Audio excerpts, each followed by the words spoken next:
In the summer of 1954, a team of seasoned British intelligence officers convened to scrutinize a classified report that, in its revelations, visibly disquieted several of them. The subject of this deeply unsettling dossier was a prominent Greek shipping magnate named Aristotle Onassis. The report meticulously detailed how, over the preceding 3 years, Onassis had systematically acquired sensitive technical specifications for Britain's state-of-the-art whale factory ships. These vessels represented decades of proprietary development by some of Britain's most sophisticated naval architects, embodying cutting-edge engineering.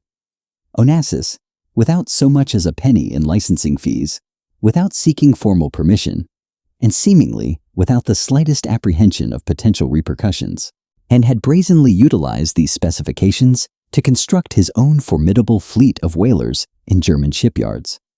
Furthermore, the document exposed a clandestine agreement Onassis had negotiated with the Kingdom of Saudi Arabia. This exclusive pact would have granted his tankers the sole right to transport Saudi oil. Had this audacious deal come to fruition, it would have afforded a single private individual unprecedented control over a substantial portion of the global oil supply.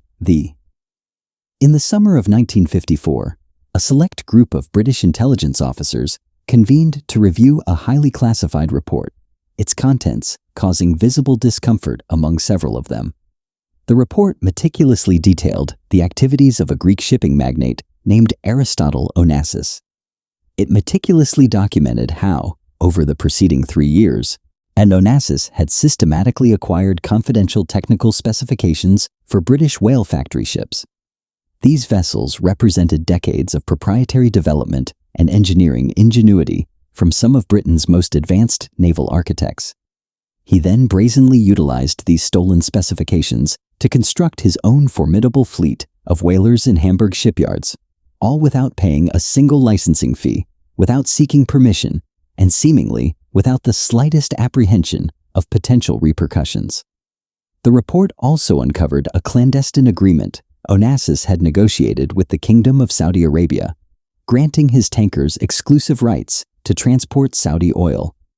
Had this audacious deal materialized, and it would have bestowed upon a single private individual unprecedented control over a substantial portion of the world's oil supply. This maneuver ignited a fierce backlash from the United States, as Washington, pressured by the powerful Aramco consortium, deployed both legal challenges and diplomatic intimidation to dismantle the deal, viewing Onassis as a direct threat to the established Western oil order. The British, however, were still grappling with the sheer audacity of Onassis's schemes. These intelligence officers were not examining the dossier of a common criminal. They were delving into the life of a man who masterfully operated within the ambiguous territory between what was technically legal and what established global powers were prepared to tolerate. And it was a space he had navigated with extraordinary skill since his formative years as a penniless, unconnected, and stateless teenage refugee. This uncanny ability to thrive in chaos would eventually elevate him from the status of a hunted interloper to a global titan whose reach defied calculation. Aristotle Onassis passed away in 1975, recognized as one of the world's wealthiest private individuals. His fortune, estimated at the time of his death to be between $100 million and $500 million, the very uncertainty of which reflected how effectively he had concealed its full extent, had been built from absolute zero, not from humble beginnings, nor from a struggling family with some existing assets, but truly from nothing. His origins were forged amidst a city consumed by flames, on a refugee boat crossing the Aegean Sea, and in the experiences of a teenage boy who arrived in a foreign land with only the clothes on his back and a set of instincts regarding power and opportunity that would prove over 5 decades to be essentially infallible. He rose to become the most celebrated private ship owner in history. He married the widow of an American president. He acquired his own private island. He engineered a tanker fleet that, at its zenith, surpassed the navies of most sovereign nations in size. He consistently outmaneuvered formidable entities like the British Empire, Standard Oil, and the Saudi royal family, sometimes even simultaneously. And as with many extraordinary sagas, his began with utter catastrophe. To understand how a stateless Greek merchant could eventually hold the British Empire and global oil giants at bay, and one must travel back to a city in flames, where the rules of the old world were incinerated along with the docks of Smyrna. Smyrna, Ottoman Empire, January 1922. This city was renowned as one of the most cosmopolitan ports in the Eastern Mediterranean, a vibrant melting pot where Greek, Turkish, Armenian, Jewish, and Levantine communities had coexisted for centuries. They traded, debated, intermarried, and conducted the intricate commercial affairs of the Eastern Aegean with a sophistication that few European capitals of that era could rival.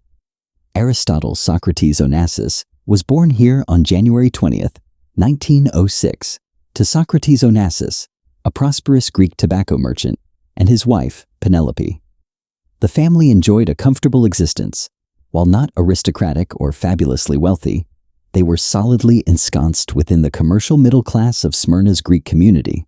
Socrates Onassis had meticulously built his tobacco enterprise through years of patient commercial endeavor, cultivating deep relationships with suppliers, buyers, and the elaborate network of agents and intermediaries essential to Mediterranean trade. Young Aristotle matured in this bustling environment of commerce. His earliest recollections, as he later described in interviews and in fragmented autobiographical notes, occasionally shared with journalists, were of the vibrant sounds and distinctive smells of the port. The ships quietly at anchor in the harbor, the spirited cries of traders in the covered bazaars, and the unique atmosphere of a city that functioned primarily as a vital nexus in a vast network of global exchange. He was not a particularly academic child, however, from a very tender age, and he harbored an intense fascination with how people struck deals, how goods traversed distances, and why certain individuals thrived from this movement while others did not. The world in which he grew up abruptly disintegrated in September 1922. The Greek-Turkish War, which had been escalating since 1919, when Greek forces landed at Smyrna under the terms of the post-World War I settlements, collapsed catastrophically in the summer of 1922. Turkish nationalist forces under Mustafa Kemal, later known as Ataturk, routed the Greek army in a campaign of devastating efficiency. As the Turkish army converged on Smyrna in September 1922, what ensued was one of the gravest atrocities of the early 20th century. The Great Fire of Smyrna raged from September 13th to September 17th, 1922. The Greek and Armenian quarters of the city were systematically obliterated. Estimates of the death toll vary widely, from 10,000 to a staggering 100,000, the very breadth of this uncertainty underscoring the profound chaos and the deliberate lack of official documentation by those responsible. Hundreds of thousands of survivors crammed onto the waterfront, some wading into the harbor in a desperate attempt to escape the encroaching flames, while Allied warships, British, French, American, Italian, lay anchored in the harbor, largely observing without intervention. Aristotle Onassis was just 16 years old. He witnessed his city burn. His father, Socrates, was arrested by Turkish authorities.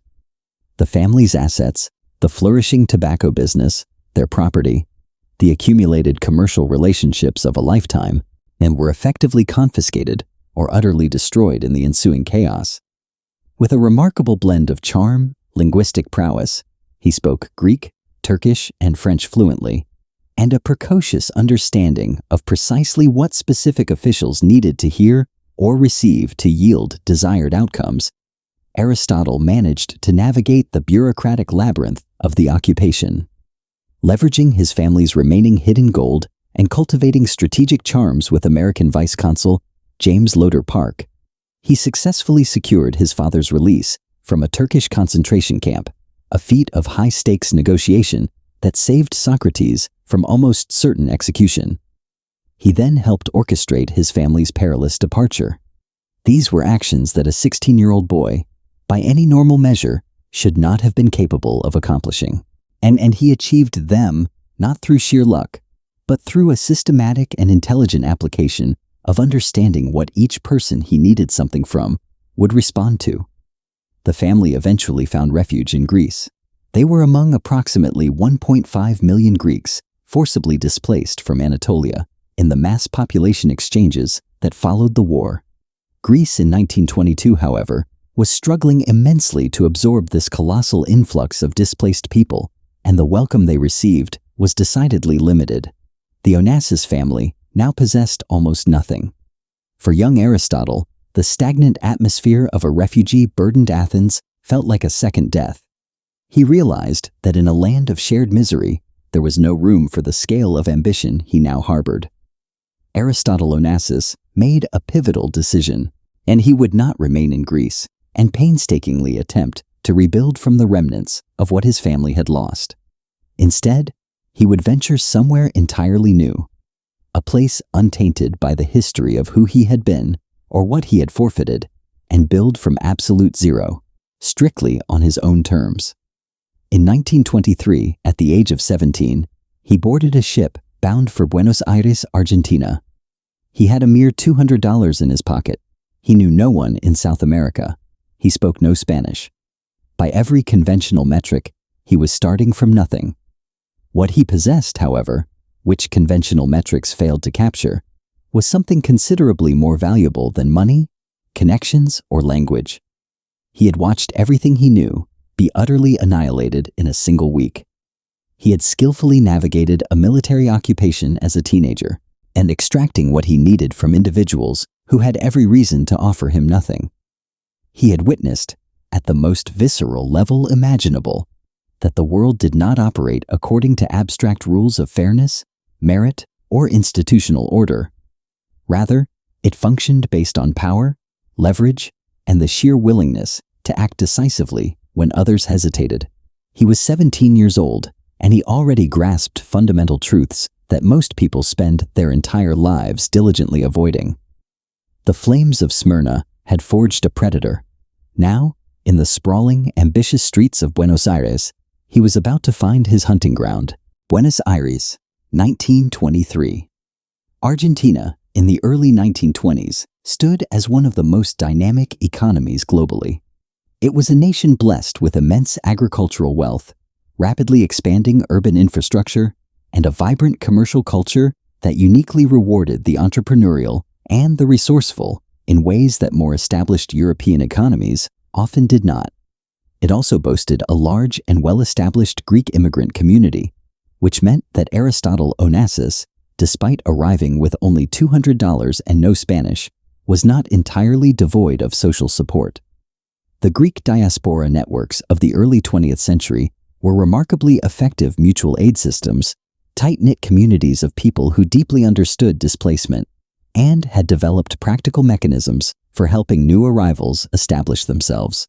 And Onassis found employment within weeks of landing. His first job was as a telephone operator for the British-owned United River Plate Telephone Company. The position offered modest pay, but it came with an advantage Onassis immediately recognized and capitalized on. It compelled him to learn Spanish rapidly, and it placed him in daily, intimate contact with the entire business community of Buenos Aires. The names, voices, and pressing concerns of the city's commercial life literally flowed through him for 8 hours each day. He approached the telephone operator job as an intensive education. He meticulously listened to conversations with the same focused attention he had honed observing his father conduct business in Smyrna. He learned not just Spanish, but the specific vocabulary of Argentine commerce, the key terms, the relevant references, the names that truly mattered, and the intricate relationships between companies and individuals that structured the city's economic heartbeat. By the time he had been in Buenos Aires for just 1 year, he knew more about who was doing business with whom in the city than many residents who had been there for decades. Almost immediately, he also began trading on in the summer of 1954. A group of British intelligence officers convened to examine a highly classified report. The contents of this document clearly unsettled several of them. The subject of their unease was none other than Aristotle Onassis, a formidable Greek shipping magnate. The report meticulously detailed how Onassis had spent the preceding 3 years surreptitiously acquiring classified technical specifications for British whale factory ships.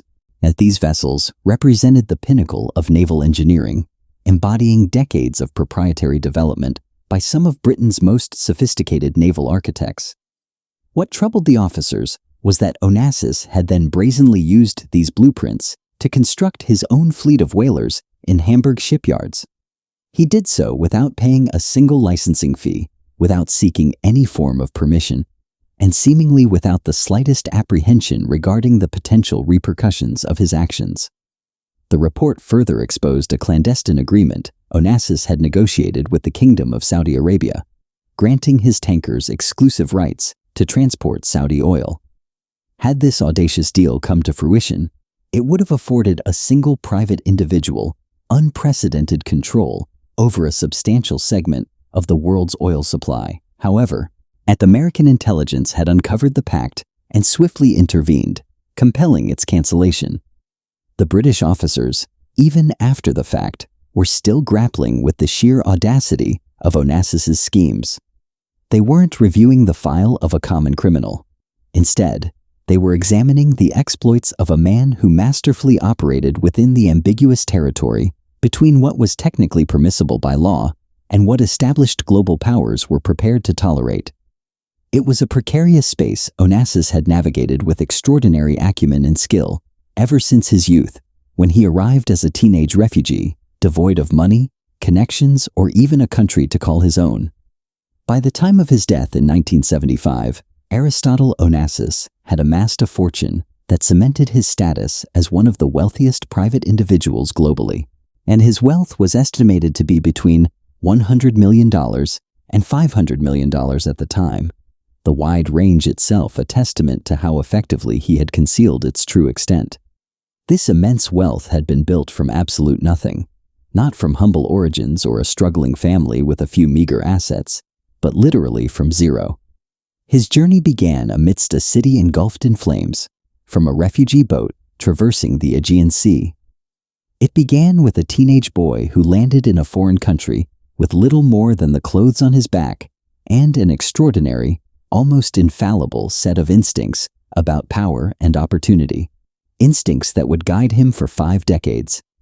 He would go on to become arguably the most famous private ship owner in history.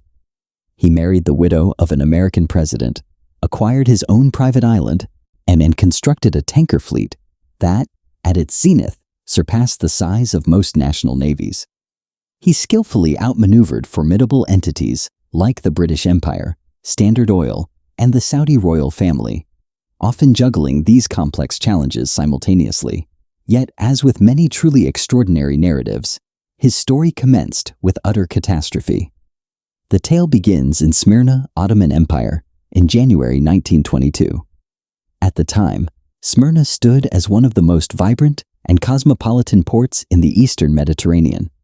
It was a remarkable melting pot where diverse communities, Greek, Turkish, Armenian, Jewish, and Levantine, had coexisted for centuries. Here, they engaged in lively trade, debated passionately, intermarried, and conducted the intricate commercial affairs of the Eastern Aegean with a degree of sophistication that often outshone many European capitals of that era. It was into this rich tapestry that Aristotle Socrates Onassis was born on January 20th, 1906. His parents were Socrates Onassis, a prosperous Greek tobacco merchant, and his wife, Penelope. The Onassis family enjoyed a comfortable life. While not aristocratic or fabulously wealthy, they were solidly established within the commercial middle class of Smyrna's prominent Greek community. Socrates Onassis himself had meticulously built his successful tobacco enterprise over many years of patient commercial endeavor, carefully cultivating relationships with suppliers, buyers, and the essential network of agents and intermediaries indispensable to Mediterranean trade. And young Aristotle Onassis was immersed from an early age in this bustling environment of commerce. His earliest recollections, which he would later recount in interviews and through the sporadic autobiographical fragments he shared with journalists, were vivid sensory experiences, the distinctive sounds and aromas of the bustling port, the sight of ships resting at anchor in the harbor, the clamor of traders in the vibrant covered bazaars. He absorbed the unique atmosphere of a city that thrived primarily as a vital node within a vast network of global exchange. While not distinguished as a particularly academic child, Aristotle displayed from a very young age an intense fascination with the mechanics of deal-making, how goods were transported from one locale to another, and the crucial disparities that allowed some individuals to profit handsomely from these movements, while others did not.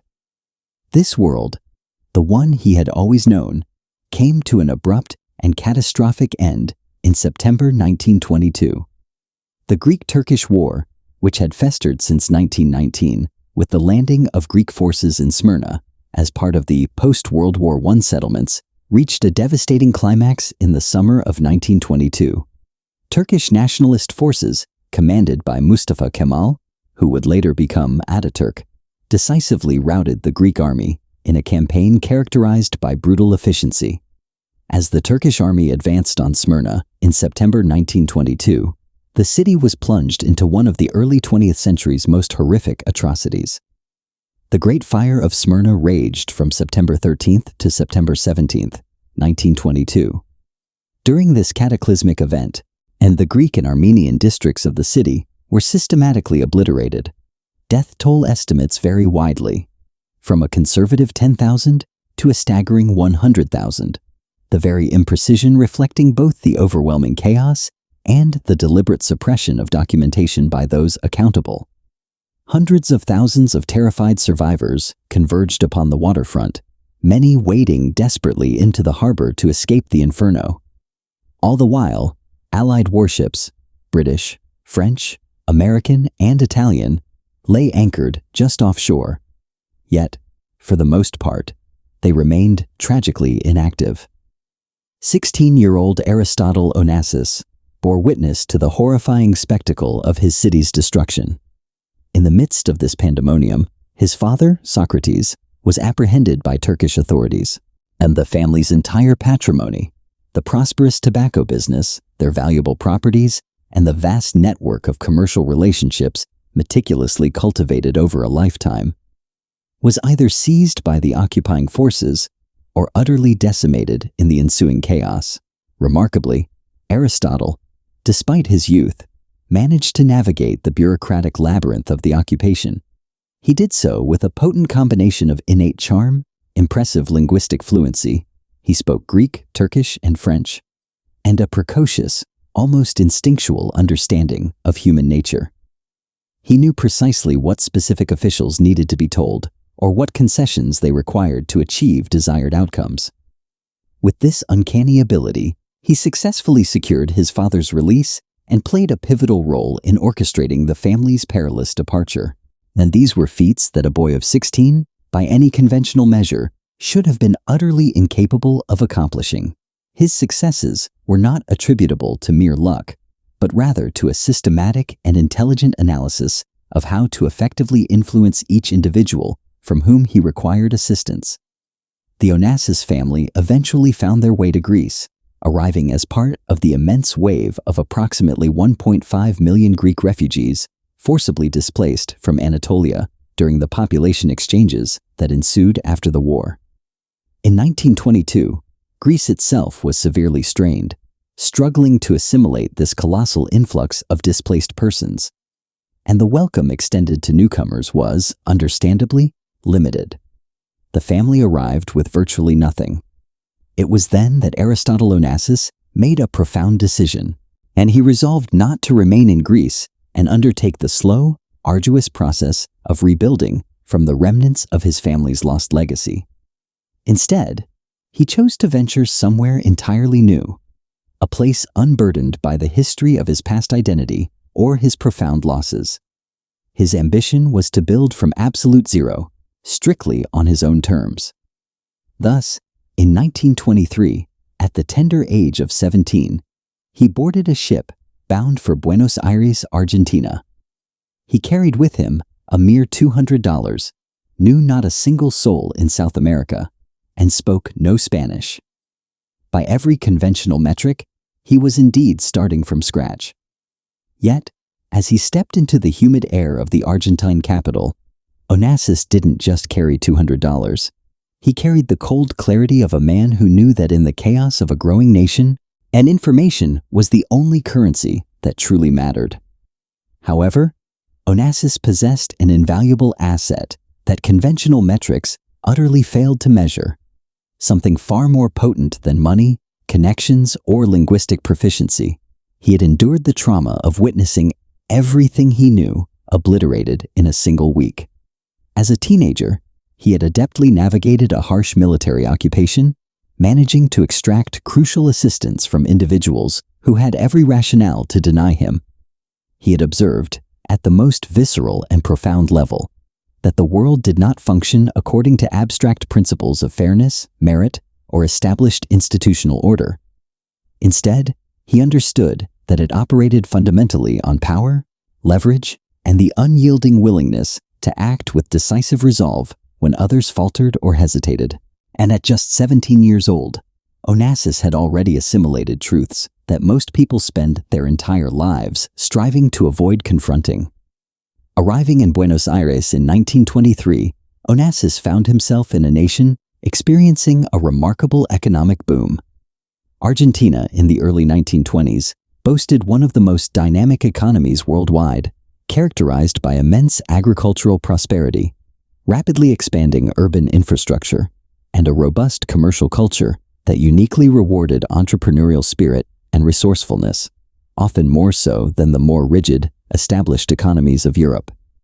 But for a stateless teenager standing on the docks of Buenos Aires, this dynamism was a distant roar, masked by the immediate, gnawing pressure of survival in a city that spoke a language he did not yet understand. Furthermore, Argentina was home to a substantial and well-integrated Greek immigrant community. This meant that Aristotle Onassis, despite his meager $200 and complete lack of Spanish, was not entirely bereft of social support.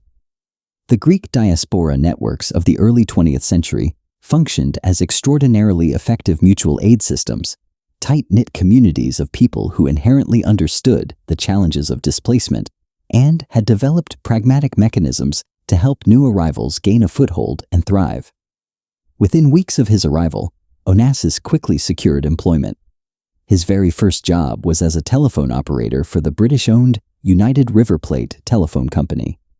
While the pay was modest, Onassis immediately recognized a profound strategic advantage in the position. It not only compelled him to rapidly learn Spanish, but more importantly, it immersed him in daily contact with the vibrant business community of Buenos Aires. For 8 hours each day, the names, voices, and pressing concerns of the city's commercial life flowed directly through him. Onassis approached this seemingly mundane job as an intensive education. He listened intently to conversations, applying the same focused attention he had honed while observing his father conduct business in Smyrna. Through this unique vantage point, he mastered not merely the Spanish language, but also the specialized vocabulary of Argentine commerce. The critical terms, the key references, the influential names, and the intricate relationships between companies and individuals that formed the very bedrock of the city's economic ecosystem. Astoundingly, after just 1 year in Buenos Aires, Onassis had accumulated a comprehensive understanding of the city's intricate business dealings, far surpassing the knowledge of many individuals who had resided there for decades. Simultaneously, he almost immediately embarked on trading ventures of his own. His inaugural commercial enterprise in Argentina naturally gravitated towards tobacco, the very business he had observed his father painstakingly build in Smyrna and whose devastating destruction he had personally witnessed. Onassis possessed an intimate understanding of the tobacco trade. He grasped the complex networks through which the product flowed, the subtle quality differentials that gave rise to lucrative pricing opportunities, and the nuanced relationships between buyers and sellers that could be astutely leveraged by someone who comprehended both perspectives. And capitalizing on this insight, he began importing Greek tobacco into Argentina. Initially, the volumes were modest, but Onassis spotted a gap in the market, the growing trend of Argentine women smoking. He didn't just import tobacco, he branded it, creating mild cigarettes with rose and gold tips specifically for the female elite. By 1927, this marketing genius had turned a simple import business into a million-dollar enterprise, granting him a level of financial independence that few 21-year-olds in history have ever commanded. A significant milestone arrived in 1929 when, at the remarkably young age of 23, Aristotle Onassis was appointed Greek consul in Buenos Aires. In the framework of the Greek diplomatic service of that period, this appointment carried more commercial than overtly political significance. While the consul's role in a major trading city was inherently dual, partly ceremonial and partly practical, involving the facilitation of commercial relationships between Greek enterprises and the local Argentine market, for Onassis, it bestowed something far more valuable than mere official duties. It granted him unparalleled access. The consular position effectively opened doors within elite Argentine business and governmental circles that a tobacco trader, no matter how successful, would have found nearly impossible to access independently. Onassis leveraged these newfound opportunities with his characteristic thoroughness and strategic foresight. He diligently attended every diplomatic and commercial function required by his role, and notably, many more that were not strictly obligatory, tirelessly cultivating a robust network of relationships throughout the Argentine establishment. This expansive network would, in time, prove instrumental in ways he could not yet fully foresee. By the early 1930s, however, Onassis's ambitious gaze had already extended beyond the tobacco trade. While his tobacco business had successfully provided him with essential capital, invaluable commercial experience, and the stringent discipline required to build an enterprise from the ground up through patient, systematic effort, he recognized its inherent limitations. Fundamentally, it remained a commodity business. Its profit margins were perpetually constrained by fierce competition, its product was largely interchangeable, and its barriers to entry were sufficiently low that virtually any well-capitalized competitor could easily replicate his successful model. Onassis yearned for something fundamentally different. He sought a business where the barriers to entry were deeply structural, requiring such immense capital outlays, such highly specialized expertise, or such an intricate and complex regulatory environment that potential competitors couldn't simply choose to enter the market and immediately pose a threat. He envisioned an industry where sheer scale was, in itself, a decisive competitive advantage, where growing larger made one exponentially stronger in ways that simply being a large player in the tobacco market never could. His keen entrepreneurial vision had settled on the shipping industry, and while the rest of the world saw the Great Depression as an ending, Aristotle Onassis saw it as the ultimate entry point into the most exclusive club on earth, the Titans of the Sea. By 1932, the global shipping market was mired in one of the most severe depressions in its entire history. The Great Depression had triggered a catastrophic collapse in world trade. Consequently, ships that had once been valued at hundreds of thousands of dollars now lay idly anchored in harbors worldwide, their owners unable to secure cargo, and their banks desperately attempting to salvage any residual value from assets that were hemorrhaging worth by the month. A Canadian-built freighter, for instance, which had commanded a construction cost of $400,000 in 1920, could be acquired in 1932 for a mere $20,000, and sometimes even less. It was into this seemingly desolate market that a 26-year-old Onassis boldly stepped, purchasing 6 of these distressed vessels, and he committed virtually his entire accumulated capital, the hard-won savings of 9 relentless years of commercial activity in Buenos Aires, to these 6 second-hand cargo ships. Many seasoned shipping professionals at the time even considered them overpriced, despite the prevailing Depression-era prices. His associates and friends were convinced he had lost his judgment. The vessels were aging, the market was catastrophically depressed, and there seemed to be no discernible near-term indicators suggesting a recovery in global trade that would justify such a substantial investment. However, Onassis operated with a distinct and prescient analysis. His intention was not to acquire ships for immediate operation in the current abysmal market. Instead, and he purchased them based on a firm belief, one that would ultimately prove correct, that the Great Depression was merely a temporary downturn, that world trade would inevitably rebound, and that the individual who owned the necessary shipping assets when that recovery materialized would be uniquely positioned to reap unparalleled profits. This strategic foresight was a seminal demonstration of what would become the defining pattern of his entire commercial life. Acquiring assets precisely when everyone else was liquidating theirs, at prices that reflected peak panic rather than realistic long-term value, and possessing both the patience and the unwavering nerve to steadfastly hold those assets through periods of maximum uncertainty. But Onassis understood that surviving a depression required more than just timing, and it required an organizational fortress that could withstand legal and financial storms. But simply buying distressed assets at rock-bottom prices wasn't his true masterstroke. What Onassis did next practically invented the architecture of the modern global shipping firm. To scale his empire, he pioneered a borderless business model built on three revolutionary pillars: offshore holding companies, flags of convenience, and the aggressive leverage of American bank money. Rather than operating under one vulnerable banner, Onassis constructed an intricate, almost untraceable web of over 100 shell companies, primarily registered in the tax havens of Panama and Liberia. His ultimate masterstroke was the one-ship company model. By registering each vessel as a separate legal entity under Panamanian or Liberian flags, and he created a legal firewall that prevented a single maritime disaster from bankrupting his entire fleet, while simultaneously convincing American banks like Metropolitan Life to lend him millions based on the security of long-term charters with oil majors. This created a multi-layered defense mechanism. If one ship sank or faced a massive lawsuit, the rest of his empire remained completely insulated and untouchable. By decoupling his fleet from national identities, he effortlessly sidestepped heavy taxes and stringent regulations, allowing him to quietly use Wall Street's own money to conquer the oceans.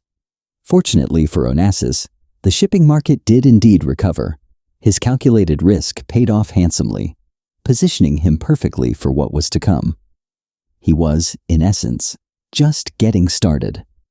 By the mid-1930s, an Aristotle Onassis had firmly established himself as a significant figure in the burgeoning international shipping industry. His initial 6 Depression-era freighters had proven remarkably profitable, and all earnings were diligently reinvested into acquiring additional vessels. The Onassis fleet expanded at an impressive rate, quickly drawing the attention of the venerable Greek shipping families who traditionally dominated the sector. These established dynasties, including the Niarchos clan, the Livanos family, and the Goulandris family, embodied generations of accumulated maritime expertise and immense capital. They had painstakingly built their formidable fleets over many decades, meticulously cultivating robust relationships with shipyards, charterers, banks, and insurance underwriters. That these deep-seated connections provided them with formidable structural advantages over any newcomer. Consequently, they viewed Onassis with a complex mixture of genuine respect for his undeniable commercial energy, yet also a palpable condescension toward his humble origins. He was, after all, a refugee from Smyrna, a self-made man utterly devoid of the storied family history and aristocratic social connections that the established Greek shipping aristocracy deemed indispensable credentials. Onassis, for his part, regarded these entrenched families with a blend of authentic respect for their historical achievements and a cold, analytical assessment of the fundamental flaws in their strategic outlook.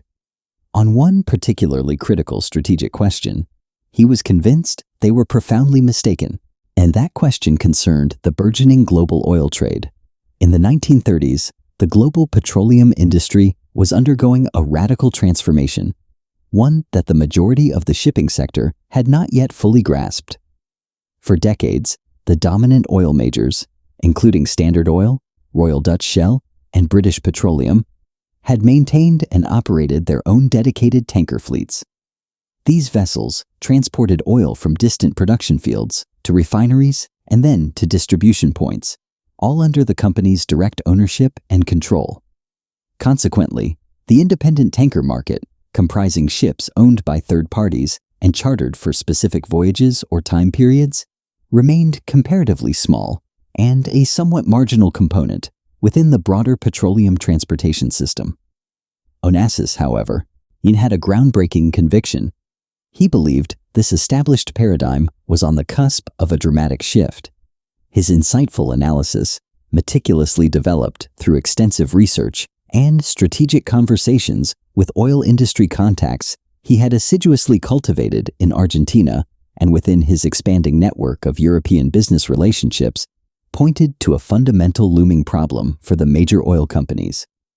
The demand for their petroleum products was surging at a pace that far outstripped their capacity to construct and efficiently operate their own dedicated tanker fleets. The capital expenditures required to maintain large modern tanker fleets were truly substantial, and the managements of these oil companies were growing increasingly disinclined to tie up such vast sums in shipping assets. And they recognized that this same capital could be far more strategically deployed into exploration, refining, and critical distribution infrastructure. Onassis's brilliant deduction was clear. If the oil majors were indeed going to curtail their owned tanker capacity and increasingly rely on independent charters, then the individual who commanded the greatest independent tanker capacity, possessing the most modern, most efficient, and largest vessels, would be perfectly positioned to capture a colossal share of an already immense and rapidly expanding market. Acting decisively on his analysis, Onassis began building tankers. This was a crucial departure from his earlier strategy of acquiring second-hand vessels. This time, he commissioned new construction. He placed substantial orders with shipyards in Sweden and Germany for ships that, meant by the standards of the mid-1930s, were considered quite large. But Onassis's ambition quickly pushed past these initial plans as he began to question whether even these formidable vessels were truly large enough. The underlying economics of tanker shipping possess a fundamental characteristic that Onassis not only grasped but also exploited with unprecedented aggression compared to any of his contemporaries: the dramatic and consistent power of scale economies. A tanker twice the size of another does not, for example, cost twice as much to construct. It doesn't necessitate a double complement of crew members, nor does it consume twice the fuel, or demand twice the port time for loading and discharging. Yet, crucially, it carries twice the cargo. And this principle dictates that the per-unit cost of transporting oil diminishes sharply as ship size increases. Consequently, the owner of exceptionally large ships inherently gains a structural cost advantage over operators of smaller vessels, an advantage so profound that it simply cannot be offset by any degree of operational efficiency. While most within the shipping industry understood this principle of scale economies in theory, very few had acted upon it with the aggressive conviction that its underlying logic truly demanded. This reluctance stemmed from several factors: the enormous capital outlays required for exceptionally large ships, the fact that much of the global port infrastructure of the 1930s simply wasn't designed to accommodate vessels exceeding certain dimensions, and, perhaps most influentially, the pervasive established wisdom of the industry, meticulously passed down through generations of experienced operators, which advocated for flexibility and diversification as safer strategies than a concentrated investment in very large, specialized assets. Onassis, however, was unburdened by these generations of conventional wisdom. His approach was disarmingly simple. He possessed a keen intellect, a meticulous spreadsheet, and an unwavering willingness to pursue the logical conclusions of his analysis wherever they led, irrespective of traditional constraints. He systematically ordered larger ships, then even larger ones. By the early 1940s, he had committed to constructing vessels that were not merely substantial, but significantly bigger than the prevailing industry norm, and these were ships that the major oil companies initially regarded with considerable skepticism, primarily because their unprecedented size exceeded the operational capacity of some of the very ports they would need to utilize. The advent of the Second World War abruptly halted these ambitious plans. He was effectively betting that the world's thirst for energy would force the landscape of global logistics to bend to his will. Onassis, who had primarily resided in Europe during the late 1930s, as his business rapidly expanded, chose to spend the war years in the United States. Splitting his time between New York and Los Angeles, he cultivated a burgeoning social life that mirrored his escalating wealth and his discerning taste for associating with individuals at the apex of finance and celebrity. And he became a fixture at the most exclusive restaurants and sought-after parties, immersing himself in social environments where the merely successful mingled effortlessly with the truly powerful. During this transformative period, Onassis also commenced a pivotal personal relationship that would span 23 years, his marriage to Athena Livanos in 1946. Athena was the daughter of Stavros Livanos, himself one of the most immensely powerful and respected figures within the Greek shipping aristocracy. This strategic marriage formally connected Onassis to the very establishment he had been striving to integrate into ever since his humble beginnings as a telephone operator in Buenos Aires. Furthermore, and not insignificantly, it provided him invaluable access to the Livanos family's extensive banking relationships, crucial business intelligence, and the deeply entrenched social networks of the Greek maritime world. His new brother-in-law, Stavros Niarchos, who had married Athena's sister, was already a formidable rival and peer in the shipping world. In the summer of 1954, a group of British intelligence officers convened to scrutinize a classified report, its contents causing visible unease among several of them. The document centered on a Greek shipping magnate named Aristotle Onassis. The report meticulously detailed how, over the preceding 3 years, Onassis had systematically acquired the confidential technical specifications for British whale factory ships. These vessels represented decades of proprietary development by some of Britain's most sophisticated naval architects, and he had then brazenly utilized these specifications to construct his own fleet of whalers in Hamburg shipyards, circumventing all licensing fees, never seeking official permission, and demonstrating not the slightest apprehension about potential repercussions. Furthermore, the report revealed a secret pact Onassis had negotiated with the Kingdom of Saudi Arabia, granting his tankers exclusive rights to transport Saudi oil. This audacious agreement, had it come to fruition, would have effectively placed a single private individual in a position of significant control over a substantial portion of the global oil supply. However, American intelligence had uncovered the deal and intervened, compelling its cancellation. The British, still reeling from the sheer audacity of Onassis's schemes, were struggling to process what they had uncovered, and the intelligence officers were not examining the file of a common criminal. Instead, they were reading about a man who thrived in the elusive space between what was technically legal and what established powers were prepared to endure. It was a treacherous terrain he had navigated with extraordinary skill since his youth, when he was a penniless teenage refugee, devoid of connections and a country to call his own. Aristotle Onassis passed away in 1975, leaving behind a legacy as one of the world's wealthiest private individuals. His fortune, estimated at the time of his death to be anywhere between $100 million and $500 million, the very uncertainty of this range reflecting how expertly he had concealed its full extent, had been built from absolute zero. Not from humble beginnings, and nor from a struggling family with some assets, but from nothing. From a city engulfed in flames around him, from a boat carrying refugees across the Aegean Sea, from a teenage boy who landed in a foreign country with only the clothes on his back and a set of instincts about power and opportunity that would prove to be, across 5 decades, essentially infallible. He rose to become the most renowned private ship owner in history. He married the widow of an American president, acquired his own private island, and constructed a tanker fleet that, at its zenith, surpassed the navies of most nations in size. He skillfully outmaneuvered the British Empire, Standard Oil, and the Saudi royal family, sometimes engaging them all simultaneously.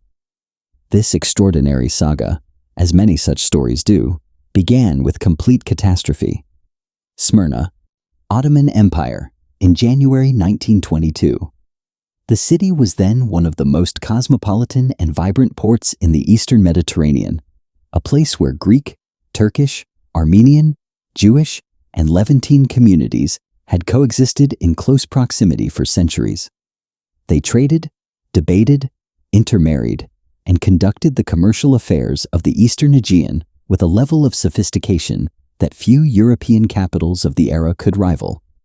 Aristotle Socrates Onassis was born here on January 20th, 1906, the son of Socrates Onassis, a prosperous Greek tobacco merchant, and his wife Penelope.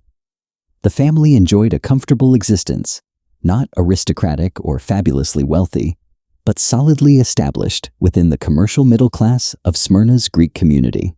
And Socrates Onassis had meticulously built his tobacco business over years of diligent commercial work, cultivating relationships with suppliers, buyers, and the intricate network of agents and intermediaries essential to Mediterranean trade. Young Aristotle grew up steeped in this environment of commerce.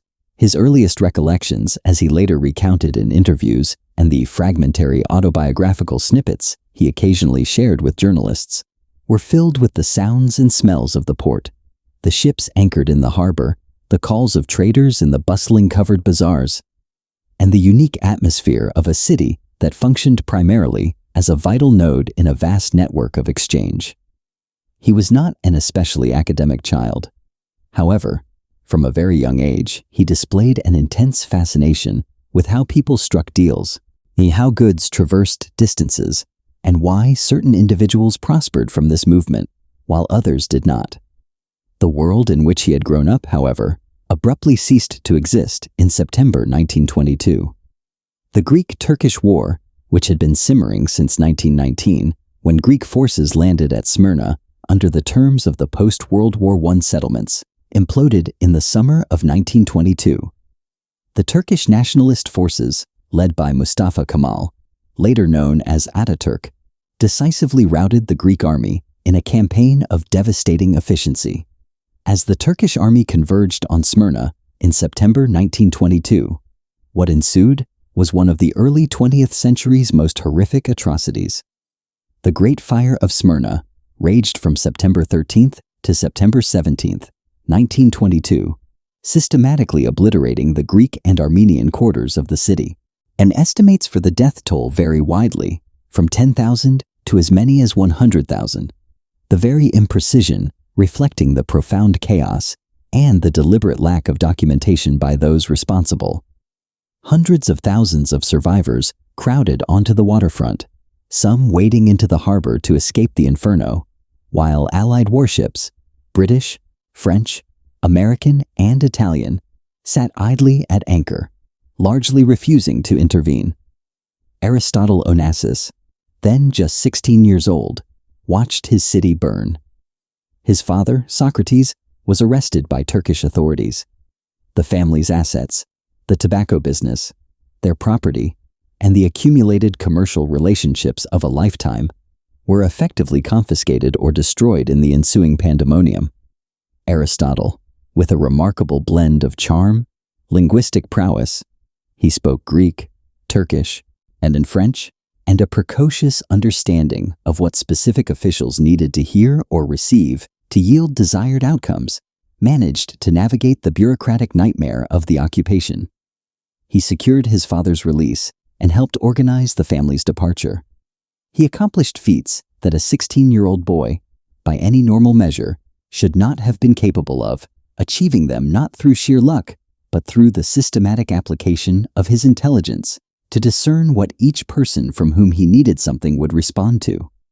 The family eventually reached Greece as refugees, part of the approximately 1.5 million Greeks displaced from Anatolia in the population exchanges that followed the war.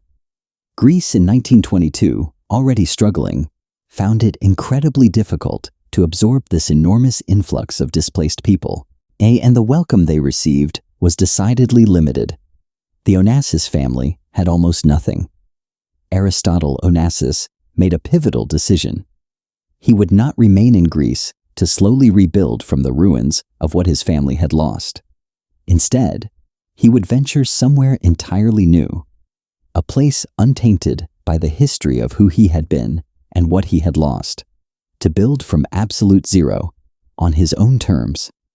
In 1923, at the age of 17, he boarded a boat bound for Buenos Aires, Argentina. He arrived with a mere $200, knowing no one in South America and speaking no Spanish. By every conventional metric, he was starting from nothing. Yet, what he possessed, which conventional metrics failed to capture, was something considerably more valuable than money, connections, or language. He had witnessed everything he knew be obliterated in a single week, and as a teenager, he had navigated a military occupation and extracted what he needed from individuals who had every reason to offer him nothing. He had observed, at the most visceral possible level, that the world did not operate according to principles of fairness, merit, or institutional order. Rather, it functioned based on power, leverage, and the willingness to act decisively when others hesitated. He was just 17 years old, yet he already comprehended truths that most people spend their entire lives diligently avoiding. Buenos Aires in 1923.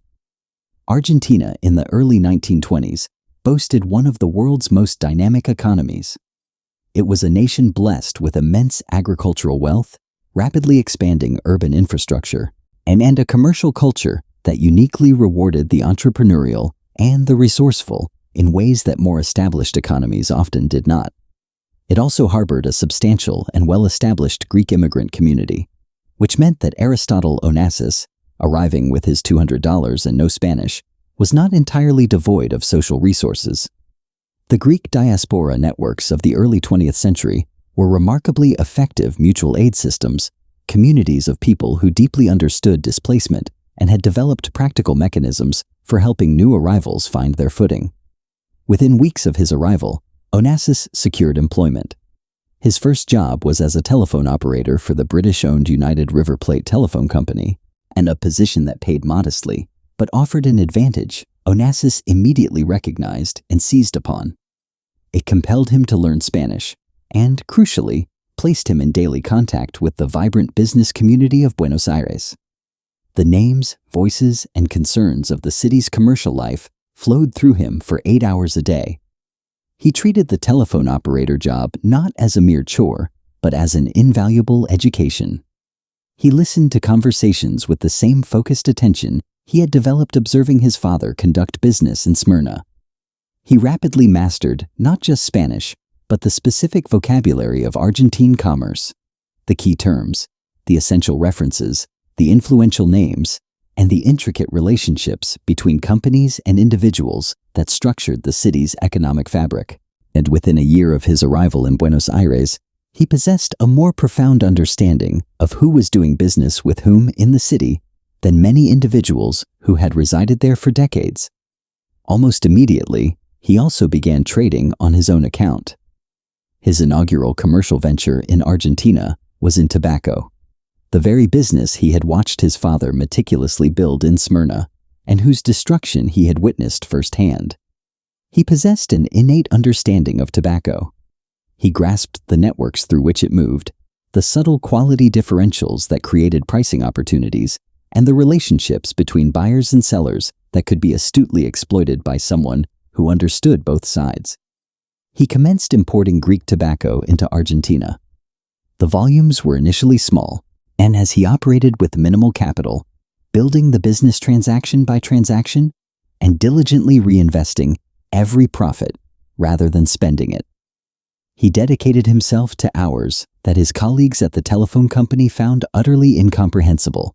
The day job during the day, the trading operation in the evenings and on weekends, coupled with constant reading, planning, and the relentless mental activity of someone who had come to Argentina not for a comfortable life, but to construct something specific and monumental. By 1925, he had accumulated sufficient savings to resign from the telephone company and focus entirely on his burgeoning trading business. By 1927, he had firmly established himself as a serious participant in the Argentine tobacco import market, cultivating strong connections with Greek suppliers, fostering established relationships with Argentine buyers, and earning a growing reputation for reliability and commercial intelligence. In 1929, at the remarkable age of 23, he was appointed Greek consul in Buenos Aires. This appointment, within the context of the Greek diplomatic service of that era, carried more commercial than political significance. The consul's role in a major trading city was partly ceremonial and partly practical, primarily facilitating commercial relationships between Greek businesses and the local market. But for Onassis, it yielded something far more valuable than official duties. It granted him unprecedented access.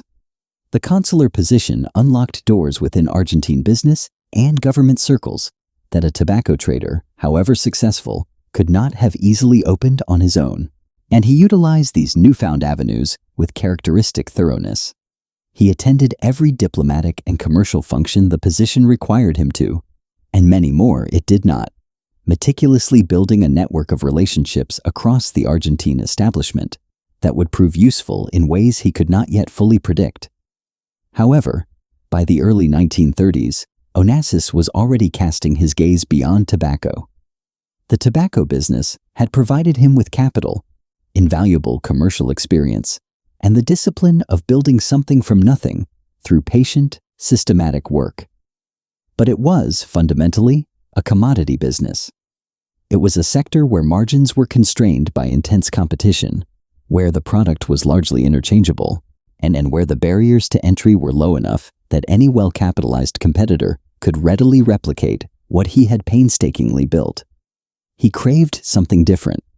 He envisioned a business where the barriers to entry were structural, where the capital requirements were so immense, or the expertise so specialized, or the regulatory environment so complex that competitors could not simply decide to enter the market and immediately do so. He desired a business where scale itself conferred a decisive competitive advantage, where getting bigger made you intrinsically stronger in ways that merely being large in the tobacco trade never could. He had been closely observing the shipping industry. In 1932, the global shipping market was mired in one of the worst depressions in its history, and the Great Depression had caused world trade to collapse, leaving ships that had once been valued at hundreds of thousands of dollars lying idle in harbors across the globe. Their owners were unable to secure cargo to carry, and their banks were desperate to recover any value from assets that were hemorrhaging worth by the month. A Canadian-built freighter that had cost $400,000 to construct in 1920 could be purchased in 1932 for a mere $20,000, sometimes even less. Onassis bought 6 of them. He was 26 years old. He committed virtually his entire accumulated capital, the savings amassed over 9 years of relentless commercial activity in Buenos Aires, to acquiring these 6 second-hand cargo ships, and which most seasoned shipping professionals considered overpriced, even at the rock-bottom depression prices. His friends thought he had lost his mind. The ships were old, the market was catastrophically depressed, and there was no obvious near-term reason to believe that global trade would recover within any time frame that would make such an investment sensible. Onassis, however, had a fundamentally different analysis. He wasn't buying ships to operate in the current market. He was buying them because he believed, correctly as it turned out, that the depression was temporary, that world trade would eventually rebound, and that the individual who owned ships when that recovery arrived would be uniquely positioned to profit from it in ways that someone who waited until the recovery was undeniable would not.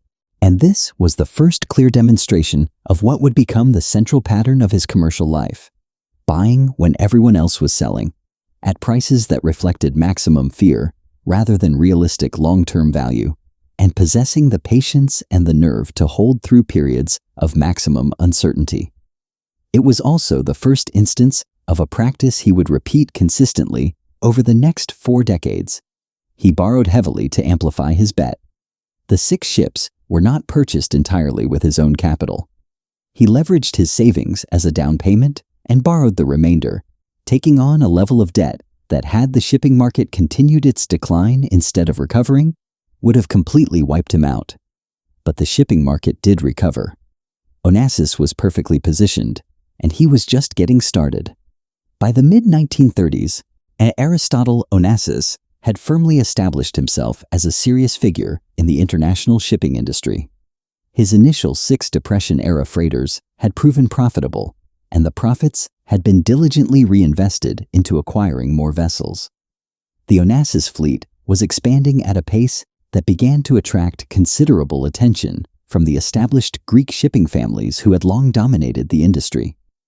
These powerful dynasties, the Niarchos clan, the Livanos family, the Golandris dynasty, represented generations of accumulated maritime expertise and capital.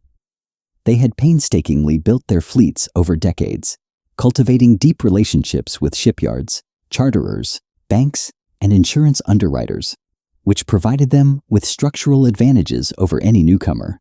Yet they regarded Onassis with a complex mixture of genuine respect for his commercial energy and an underlying condescension toward his origins. He was, after all, a refugee from Smyrna, a self-made man without the inherited family history and social connections that the established Greek shipping aristocracy considered essential credentials. Onassis, in turn, regarded the established families with a blend of genuine respect for their achievements and a cold, clear-eyed assessment of where their thinking faltered. And on one critical strategic question, he believed they were profoundly mistaken. That question was oil. The global petroleum industry in the 1930s was undergoing a radical transformation that most of the shipping industry had not yet fully grasped. For decades, the major oil companies, Standard Oil, Royal Dutch Shell, and British Petroleum, had operated their own dedicated tanker fleets, transporting oil from production fields to refineries and then to distribution points using vessels they owned and controlled. The independent tanker market, consisting of ships owned by third parties and chartered to carry oil cargoes on either a voyage-by-voyage or time charter basis, was relatively small and somewhat marginal within the overall petroleum transportation system. Onassis believed this paradigm was on the cusp of a dramatic change. His meticulous analysis, developed through extensive research and countless conversations with oil industry contacts he had assiduously cultivated in Argentina and within his burgeoning network of European business relationships, suggested that the oil companies were about to confront a fundamental problem, and demand for their product was accelerating faster than their inherent ability to build and operate their dedicated tanker capacity. The capital requirements for maintaining large modern tanker fleets were substantial, and the oil companies' managements were increasingly reluctant to tie up such vast capital in ships when the same funds could be more profitably deployed in exploration, refining, and distribution infrastructure. If the oil companies were indeed going to reduce their owned tanker capacity and increasingly rely on independent charters, then the individual who owned the most independent tanker capacity, the most modern, the most efficient, and crucially, the largest ships, would be perfectly positioned to capture an enormous share of a rapidly expanding market. Onassis immediately began building tankers, but this time, and he wasn't buying second-hand vessels, he was commissioning them new. He placed orders with shipyards in Sweden and Germany for vessels that, by the standards of the mid-1930s, were considered large. Then, he began to ponder whether they were large enough. The economics of tanker shipping possess a fundamental characteristic that Onassis understood and exploited more aggressively than any of his contemporaries. Scale economies are dramatic and consistent. A tanker twice as large as another tanker does not cost twice as much to build, nor does it require twice as many crew members, consume twice as much fuel, or demand twice as much port time for loading and discharging. Yet it carries twice the cargo. The per-unit cost of transporting oil drops sharply as ship size increases, and meaning that the owner of very large ships possesses an inherent structural cost advantage over the owner of smaller ships that cannot be overcome by any operational efficiency. Most in the shipping industry understood this principle, but few had acted on it as aggressively as the underlying logic demanded. This hesitation stemmed partly from the fact that very large ships required very large capital outlays, partly because the port infrastructure of the 1930s was not designed to accommodate vessels above certain sizes, and partly because the established wisdom of the industry, passed down through generations of experienced operators, suggested that flexibility and diversification were safer strategies than concentration in very large, specialized assets. Onassis, unburdened by generations of established wisdom, had relied instead on a spreadsheet and an unwavering willingness to follow the logic wherever it led. He ordered larger ships, then larger again. By the early 1940s, he had committed to vessels that were significantly bigger than the industry norm, ships that the major oil companies initially regarded with skepticism, precisely because their sheer size exceeded the capacity of some of the critical ports they would need to utilize. The Second World War interrupted everything. Onassis, who had been residing primarily in Europe through the late 1930s as his business rapidly expanded, spent the war years in the United States, primarily in New York and Los Angeles.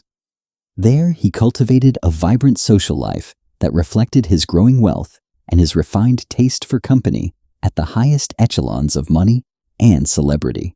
And he was a regular at the finest restaurants and the most exclusive parties, frequenting the kind of social environments where the merely successful mingled effortlessly with the genuinely powerful. During this period, he also embarked on a relationship that would last 23 years.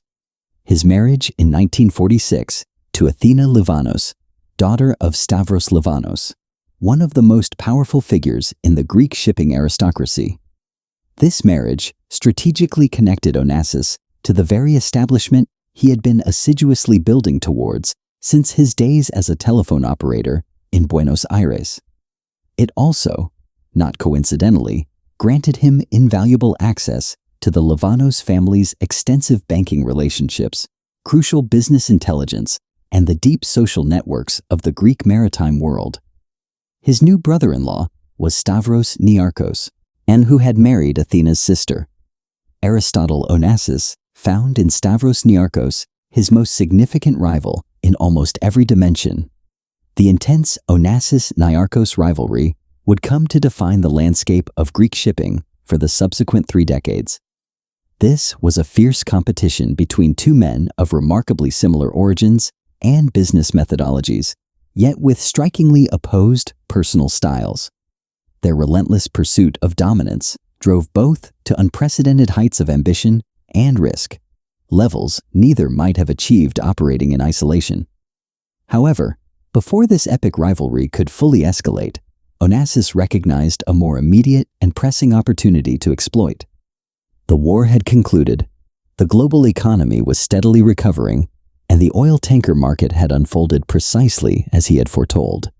It was enormous, and expanding rapidly, and desperately in need of the shipping capacity that independent operators like himself could provide.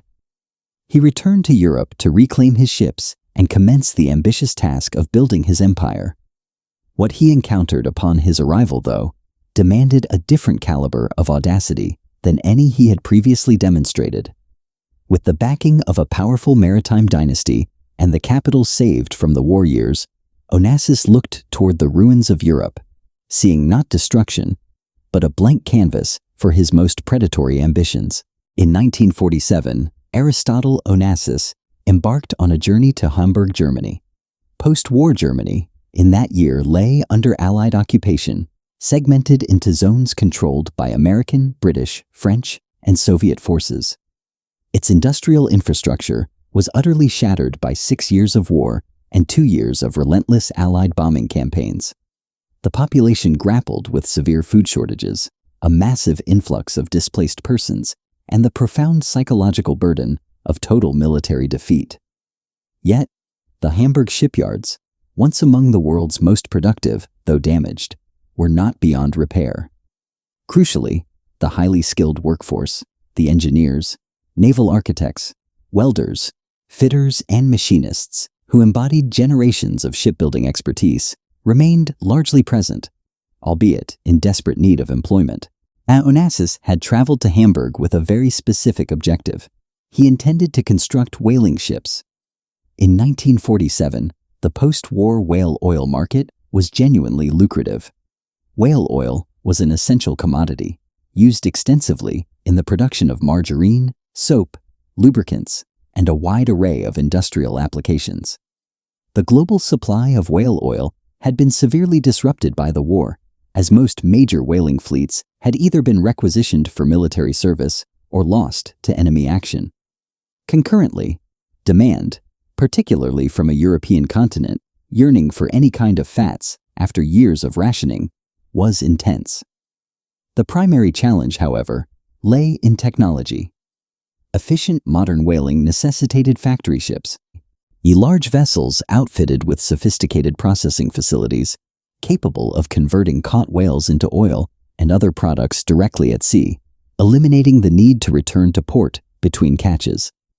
The groundbreaking factory ship technology that rendered modern industrial whaling economically viable had been developed predominantly by British companies.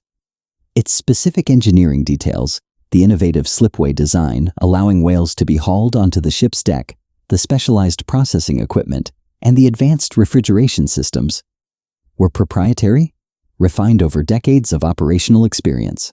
Britain guarded this technology fiercely as a commercial asset and harbored no intention of sharing it with a Greek shipping magnate seeking to establish a rival whaling operation. Nevertheless, Onassis obtained the specifications anyway. The precise methodology by which Onassis acquired the technical blueprints for British whale factory ship design has since become the subject of considerable historical debate, further complicated by some deliberate obfuscation on Onassis's part. What is unequivocally documented, however, is the outcome. Onassis's Hamburg-built factory ships incorporated engineering features that conspicuously replicated proprietary British designs, sparking outrage within the British whaling industry. The British government's Board of Trade initiated an investigation. The intelligence services became keenly interested, and diplomatic complaints were formally lodged. Onassis, for his part, acknowledged nothing, admitted nothing, and steadfastly continued building his whaling fleet. And the method employed appears to have involved a characteristic blend of approaches that defined his general operating style. He strategically hired engineers and technical consultants who had previously worked within or alongside the British whaling industry, possessing a detailed understanding of the design principles embedded in their professional knowledge and memories. He also secured technical documentation through various intermediaries whose specific roles were never definitively established in any official record. Furthermore, he engaged highly skilled naval architects in Hamburg who were proficient enough to translate general design concepts into precise engineering drawings without requiring complete original blueprints. Whether these actions legally constituted industrial espionage remained a question that the British government ultimately chose not to pursue to a definitive conclusion. This decision was partly due to the sufficiently unclear evidentiary trail, and partly because Onassis's formidable legal team made it abundantly clear that any formal proceedings would be expensive, protracted, and uncertain in their outcome. The whaling fleet that emerged from the Hamburg shipyards proved operationally effective. Onassis christened his factory ship the Olympic Challenger and commenced whaling operations in the Antarctic in 1950. The venture was profitable from its very first season. But Onassis didn't just pirate British blueprints. His whaling ambitions soon triggered an actual military conflict. In November 1954, Onassis dispatched his massive whaling fleet to the western coast of South America, blatantly ignoring a newly declared 200 nautical mile territorial limit claimed by Peru. Branded a whaling pirate by the local press, his fleet was suddenly attacked and strafed by Peruvian fighter planes and naval destroyers in the open ocean. Several of his vessels were captured by the military and escorted to port, where the Peruvian government slapped him with a staggering $3 million fine. To the public, it looked like a catastrophic defeat, but Onassis had already outplayed them all.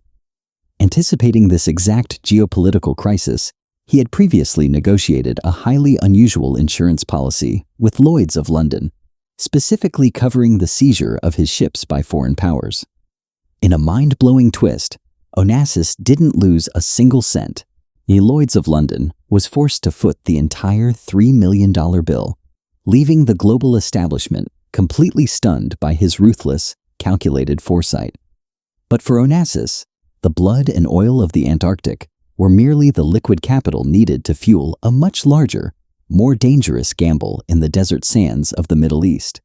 Yet, Significant as this commercial success was, the whaling operation was almost immediately eclipsed by an even more audacious endeavor, one that transcended mere appropriation of British technology and aimed to fundamentally restructure the global oil market itself. In 1952, Aristotle Onassis initiated secret negotiations with the Saudi Arabian government. To understand the context, it's important to note that Saudi Arabia had, in 1950, renegotiated its oil concession agreement with the Arabian American Oil Company, Aramco, to a 50-50 split of the profit-sharing basis. This represented a colossal improvement over previous arrangements, with the Saudis now receiving half of the oil revenues generated from their territory. However, the Saudis still lacked control over the transportation of their oil. Aramco and its major oil company shareholders, Standard Oil of New Jersey, Standard Oil of California, Texaco, and the other members of what was collectively known as the Seven Sisters, controlled the vast tanker fleets that transported Saudi crude to international markets. Onassis proposed a radically different arrangement. He would establish a new tanker company, the Saudi Arabian Maritime Tankers Company, in which the Saudi government would hold a significant stake, and this new entity would then possess the exclusive right to transport all Saudi oil exports. Onassis would supply the necessary ships and operational expertise, while the Saudis would provide the cargo, guaranteed, captive, and shielded from competition by the terms of the agreement. Had this plan succeeded, Onassis would have secured a legal monopoly on the transportation of Saudi oil, one of the world's largest and most rapidly expanding oil flows. The major oil companies, which had invested decades in solidifying their position in the Middle East, would have found a crucial component of their supply chain suddenly controlled by a single Greek ship owner who answered to no government and owed allegiance to no cartel. He was no longer just a ship owner. He was a sovereign threat to the global energy order. The agreement was formally signed by King Saud in January 1954. The agreement was formally signed by King Saud in January 1954. But the established oil cartel didn't just write a strongly worded letter. This was the height of the Cold War, and Onassis hadn't just crossed a corporate boundary, he had inadvertently placed himself in the crosshairs of the United States government. To the American intelligence apparatus, this stateless Greek billionaire was suddenly a glaring national security threat, capable of single-handedly destabilizing the West's energy supply. What followed wasn't a business negotiation, it was a full-blown, clandestine intelligence war.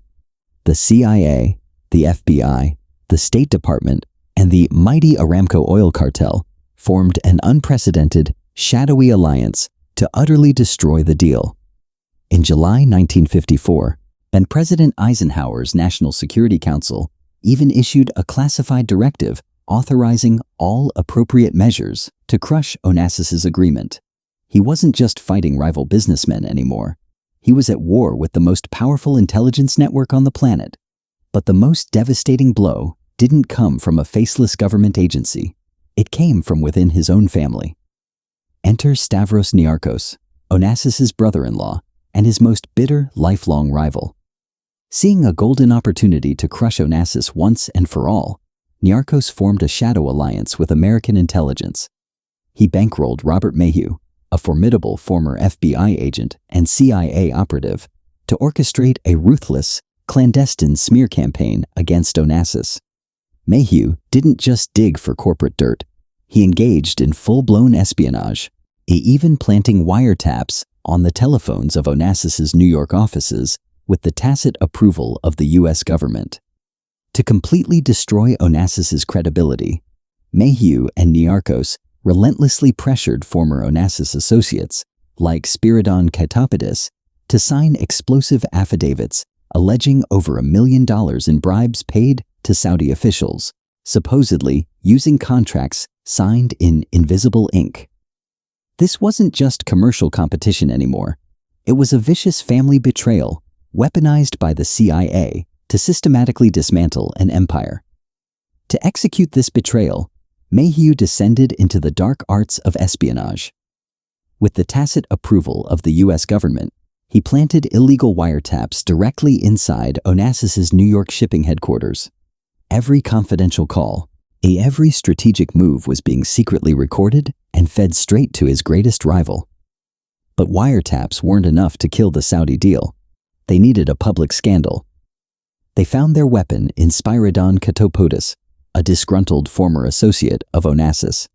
Mayhew orchestrated a ruthless smear campaign, securing an explosive affidavit from Katopodis, which claimed Onassis had paid over $1 million in bribes to Saudi ministers. When the legal battle reached the French courts, Katopodis's testimony took a surreal turn. He claimed the incriminating contract had been signed with disappearing ink that faded within hours, leaving only a blank page. While the claim was far-fetched, the sheer weight of the scandal, meticulously amplified by Mayhew's media contacts, poisoned Onassis's relationship with the Saudi royals, who could not afford such public ignominy during their delicate transition of power. Under this immense pressure, the Saudis rescinded the agreement. Onassis received a cash settlement, reportedly around $1 million, which compensated him for his costs and trouble without an official acknowledgement of wrongdoing. He had attempted to capture the Saudi oil transport market and failed. Yet, the very attempt, its sheer audacity, its near success, and the way it had compellingly demonstrated that the structure of the global oil market was not immutable, irrevocably established his reputation in a manner no conventional business success ever could. At 48 years old, Aristotle Onassis was already one of the world's most famous businessmen, a man who had forged a tanker fleet from nothing, audaciously pirated British technology, and very nearly fundamentally reshaped the global oil trade. The most dramatic chapters of his story, however, were still to come. The failure of the Saudi deal did not deter Aristotle Onassis. Rather, it clarified his strategic vision. The pivotal lesson he gleaned from the Saudi episode was not that he had overreached. Instead, it was that he had ventured into territory where the major oil companies and the American government held sufficiently vested interests to mobilize against him. The solution, he concluded, was not to temper his ambition, but to become even more independent. He resolved to build a position so immense and so utterly essential to the functioning of the global petroleum market that even the powerful oil companies and the American government would find direct confrontation with him more costly than accommodation, and he promptly returned to his relentless pursuit of building tankers. Blocked by governments and cartels in the Middle East, Onassis realized that if he couldn't own the oil, he would make it impossible for the world to move it without him. Chapter 6. The Supertanker Wars. Scaling to the Top. In the mid-1950s, Onassis made a decision that would qualitatively transform him from merely a large ship owner into something entirely different. He placed orders for supertankers, vessels of a scale never before conceived. These ships were so massive that the engineering challenges involved in their construction and operation were genuinely novel. His competitors within the Greek shipping community, notably his brother-in-law Stavros Niarchos, were also commissioning large tankers, and the burgeoning race between Onassis and Niarchos to command the world's largest ships became deeply personal, almost obsessive, and from the perspective of both men's bankers, somewhat alarming. In 1954, Onassis ordered the construction of the Tina Onassis, named for his wife, Athena, known as Tina, a tanker of approximately 45,000 deadweight tons. At the time of its launch, it was the largest tanker in the world. Within 2 years, Niarchos had ordered something even bigger. Onassis responded by commissioning yet another, even larger vessel. Each escalation in scale demanded greater financing, more expansive shipyards, larger crews, and increasingly sophisticated operational arrangements. Crucially, each escalation also amplified the cost advantage that these colossal ships held over smaller ones, thus widening the competitive gap between the major independent operators and any newcomer attempting to enter the market with conventionally sized vessels. By the late 1950s, The Onassis fleet included tankers exceeding 80,000 deadweight tons, vessels that dwarfed anything operated within the fleets of the major oil companies themselves. The oil companies, which had initially viewed the independent supertanker owners with intense competitive hostility, gradually initiated a process of quiet accommodation. They began negotiating long-term charter agreements with Onassis and Niarchos, providing the Greek magnates with guaranteed revenue streams in exchange for the assured availability of the immense tanker capacity that the oil companies required but no longer wished to own themselves. And this was precisely the outcome Onassis had envisioned when he first began building tankers in the 1930s. The oil companies had effectively outsourced their transportation problem to him. He had become an essential piece of infrastructure for the global petroleum market, a position that, in practice, was almost impossible to displace, as building new ships to replace his fleet would take years and cost billions. Yet, having mastered the slow, immense currents of the ocean, Onassis began to covet a different kind of speed, one that carried not just oil, but the very prestige of nations. But conquering the oceans wasn't enough for Onassis. He wanted the sky. As he famously declared, "Shipping is my wife. Aviation is my mistress." In 1956, he made a move that elevated him from a mere shipping magnate to a sovereign-level global power, and he bought TAE, the bankrupt and strike-ridden national airline of Greece, and single-handedly transformed it into the legendary Olympic Airways. Practically overnight, he turned a failing regional carrier into a glamorous global powerhouse flying across 5 continents. He ushered in the jet age, dressed his flight attendants in haute couture by Coco Chanel and Pierre Cardin, and served first-class passengers with gold-plated cutlery. To understand the sheer scale of his ego and wealth, at that time, Onassis was one of only 2 private individuals on the entire planet to personally own a national airline, the other being the infamous American billionaire Howard Hughes. Olympic Airways wasn't just a business, it was his ultimate vehicle for geopolitical leverage. It allowed him to relentlessly cultivate political influence, and eventually granting him the unprecedented power to negotiate mega projects directly with prime ministers and even the Greek military dictatorship, operating not as a businessman, but as a visiting head of state. The Suez Crisis of 1956 dramatically accelerated this entire dynamic. When Egyptian President Gamal Abdel Nasser nationalized the Suez Canal in July 1956, and the subsequent military intervention by Britain, France, and Israel closed the canal to shipping, the entire global tanker market was transformed overnight. Ships that had been traveling from the Persian Gulf to Europe via the Suez Canal, a journey of approximately 6,000 miles, now had to navigate around the Cape of Good Hope, a voyage extending to approximately 11,000 miles. Consequently, the demand for tanker capacity, and measured in ton-miles rather than simply in tons, instantaneously surged by roughly 40%. Onassis, with more tanker capacity than almost any other independent operator, was perfectly positioned. The crisis that humiliated Britain, destabilized the Middle East, and accelerated the end of European colonialism proved to be a financial windfall of extraordinary proportions for Aristotle Onassis. Charter rates for large tankers didn't just triple. In some cases, they surged from $4 per ton to over $60 per ton in a matter of weeks. Onassis was earning $2 million per trip for a single ship, a staggering sum that allowed him to pay off the entire construction cost of a tanker in just one voyage.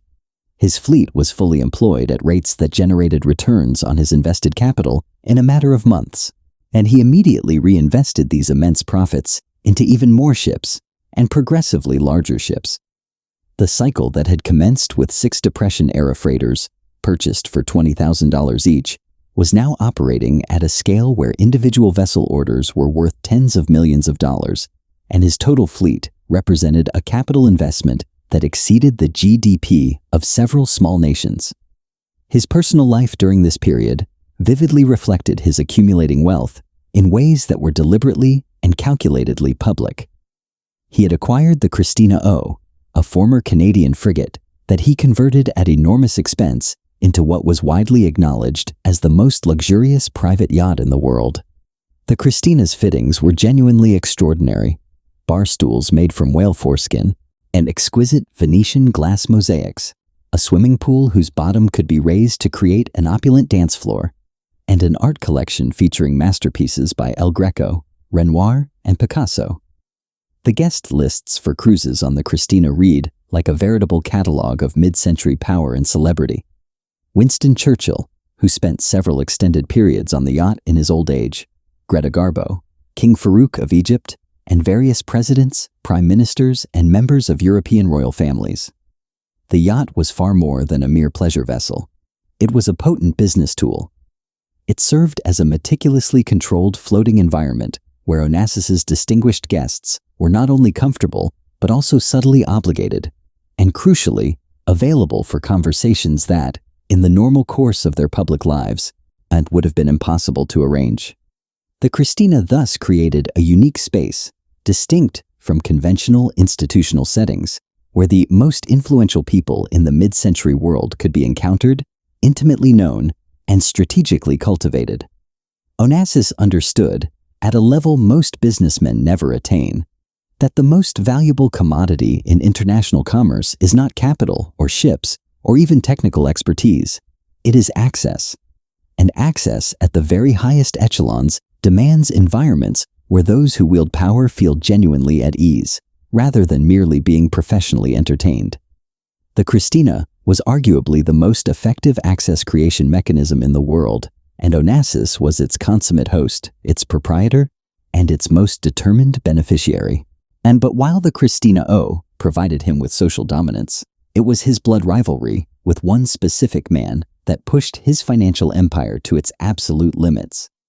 No comprehensive account of Aristotle Onassis is complete without a deep understanding of Stavros Niarchos, the man who was simultaneously his closest rival, his brother-in-law, and the very individual who relentlessly pushed him to levels of ambition and risk that he might never have reached in the absence of such direct personal competition. Stavros Niarchos was born in 1909, 3 years after Onassis, into a Greek family already involved in the grain trade. Educated at the University of Athens, he served in the Greek Navy during the Second World War and entered the shipping business in the early 1940s with capital inherited from his grandfather. In almost every respect, and his background was more conventional than Onassis's. He had not been a refugee, had not had to build his fortune from absolute nothing, nor had he spent years as a telephone operator and tobacco trader in South America. What he emphatically shared with Onassis, however, was a prescient vision of the tanker market's immense potential, an unwavering willingness to utilize massive financial leverage to act on that vision, and a fiercely competitive temperament that invariably transformed commercial rivalry into something deeply personal and utterly consuming. The two men first became related by marriage in 1947, when Niarchos married Eugenia Livanos, the elder daughter of Stavros Livanos. Onassis had married the younger daughter Athena in 1946. This extraordinary arrangement, at which brought two of the most aggressive and ambitious figures in Greek shipping into a single extended family, became a perennial source of considerable social awkwardness and an enormous wellspring of competitive energy. The Onassis-Niarchos rivalry unfolded across multiple dimensions simultaneously. There was, of course, the direct commercial competition, each man ordering larger ships than the other, each striving to secure more favorable charter relationships with the major oil companies, and each relentlessly attempting to be the first to exploit new routes, novel cargo types, and emerging market opportunities. Then there was the social competition, each maintaining the most spectacular yacht, curating the most glamorous guest lists, and commanding the most widely reported social life among the international wealthy of the 1950s and 1960s. And finally, there was the deeper, more psychological dimension. Two men who had both built their fortunes through a combination of ruthlessness and intelligence, who understood each other's methods with an almost uncomfortable clarity, and who were each keenly aware that the other was constantly watching calculating, and relentlessly seeking any advantage. The competition over supertanker size became almost absurd in its escalating intensity. When Onassis ordered the Tina Onassis at 45,000 tons, Niarchos quickly ordered the World Glory of a similar size and immediately attempted to claim primacy. When Onassis ordered something larger, Niarchos promptly responded with an even grander commission. By the early 1960s, both men were routinely commissioning vessels in the 100,000 tons range, ships that necessitated entirely new port facilities to accommodate them and entirely novel operational procedures to handle them safely. To fund this escalating war of titans, Onassis masterminded the ultimate use of OPM, other people's money. In a revolutionary financial stroke, he walked into Wall Street institutions like Citibank and Metropolitan Life Insurance and convinced them to bankroll his unprecedented vision. His true genius lay in the collateral. He used the guaranteed, long-term charter contracts he had just extracted from the major oil companies to secure millions of dollars in American bank loans. He was essentially using Wall Street's own money to mass-produce his colossal supertanker fleet in war-torn German shipyards. By registering this newly built armada under flags of convenience like Panama, he elegantly bypassed heavy taxation and stringent regulations, remaining a completely invisible ghost on paper while tightening his grip on the global oil supply. But conquering the oceans and the skies wasn't enough. By the late 1960s, the Onassis-Niarchos rivalry had escalated into a terrifying new arena, the political destiny of their homeland. In 1967, a ruthless military junta seized power in Greece. While most of the free world shunned the dictatorship, Onassis saw the ultimate geopolitical leverage. Bypassing all traditional protocols, he began negotiating directly with the junta's leader, Georgios Papadopoulos, even showering him with lavish gifts and hospitality. His target?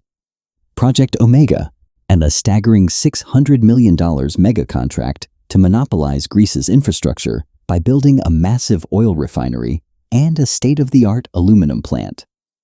But his eternal nemesis, Stavros Niarchos, wasn't about to let Onassis buy their country. Niarchos aggressively countered with his own $500 million bid, sparking a vicious, high-stakes war for supremacy. They were no longer just shipping magnates. They had become untouchable oligarchs, weaponizing their boundless wealth to buy the favor of a military dictatorship, treating an entire nation as a personal chessboard to settle a lifelong vendetta. Tragically, the personal dimensions of this rivalry eventually took a genuinely tragic turn. In the 1960s, Niarchos and Eugenia Livanos endured a deeply troubled marriage. By multiple accounts, Niarchos was a difficult and, at times, a violent husband. Eugenia died in 1970 under circumstances officially ruled as a drug overdose, but her death prompted a police investigation and generated persistent public suspicion regarding the exact circumstances. Niarchos was ultimately cleared of any wrongdoing. The investigation, however, and the intense public attention it garnered, irrevocably damaged his reputation in ways that mere commercial competition never had. Onassis and Tina had divorced in 1960, a separation precipitated by Onassis's then open relationship with the renowned opera singer Maria Callas. Tina subsequently married Niarchos, her former sister-in-law's widower, in 1971. She herself died the following year, in 1974, also officially from a drug overdose, and similarly under circumstances that generated both investigation and lingering suspicion. The same family, and the same tragic pattern, the same absence of definitive answers. The fierce rivalry between Onassis and Niarchos effectively concluded with Onassis's health collapse in the early 1970s. By that point, Niarchos had, by some measures, managed to build a fleet slightly larger than Onassis's. The two men had spent 3 intense decades driving each other to build more, risk more, and accumulate more than either would ever have done in the absence of the other. The world's tanker fleet, and indeed the entire global petroleum market's infrastructure was substantially shaped and profoundly influenced by their relentless competition. Whether Niarchos or Onassis ultimately won the competition is a question that neither man would likely have considered particularly meaningful. And they were not engaged in a game with clear rules and a defined endpoint. They were, in real time, building empires against the only opponent either of them truly respected. As his fleet reached its peak and his war with Niarchos turned increasingly grim, Onassis sought to transcend the world of oil and steel. He moved to conquer a new territory, the realm of global celebrity, where the stakes were not measured in tons, but in headlines. In the spring of 1957, at a glittering dinner party in Venice, Aristotle Onassis met Maria Callas.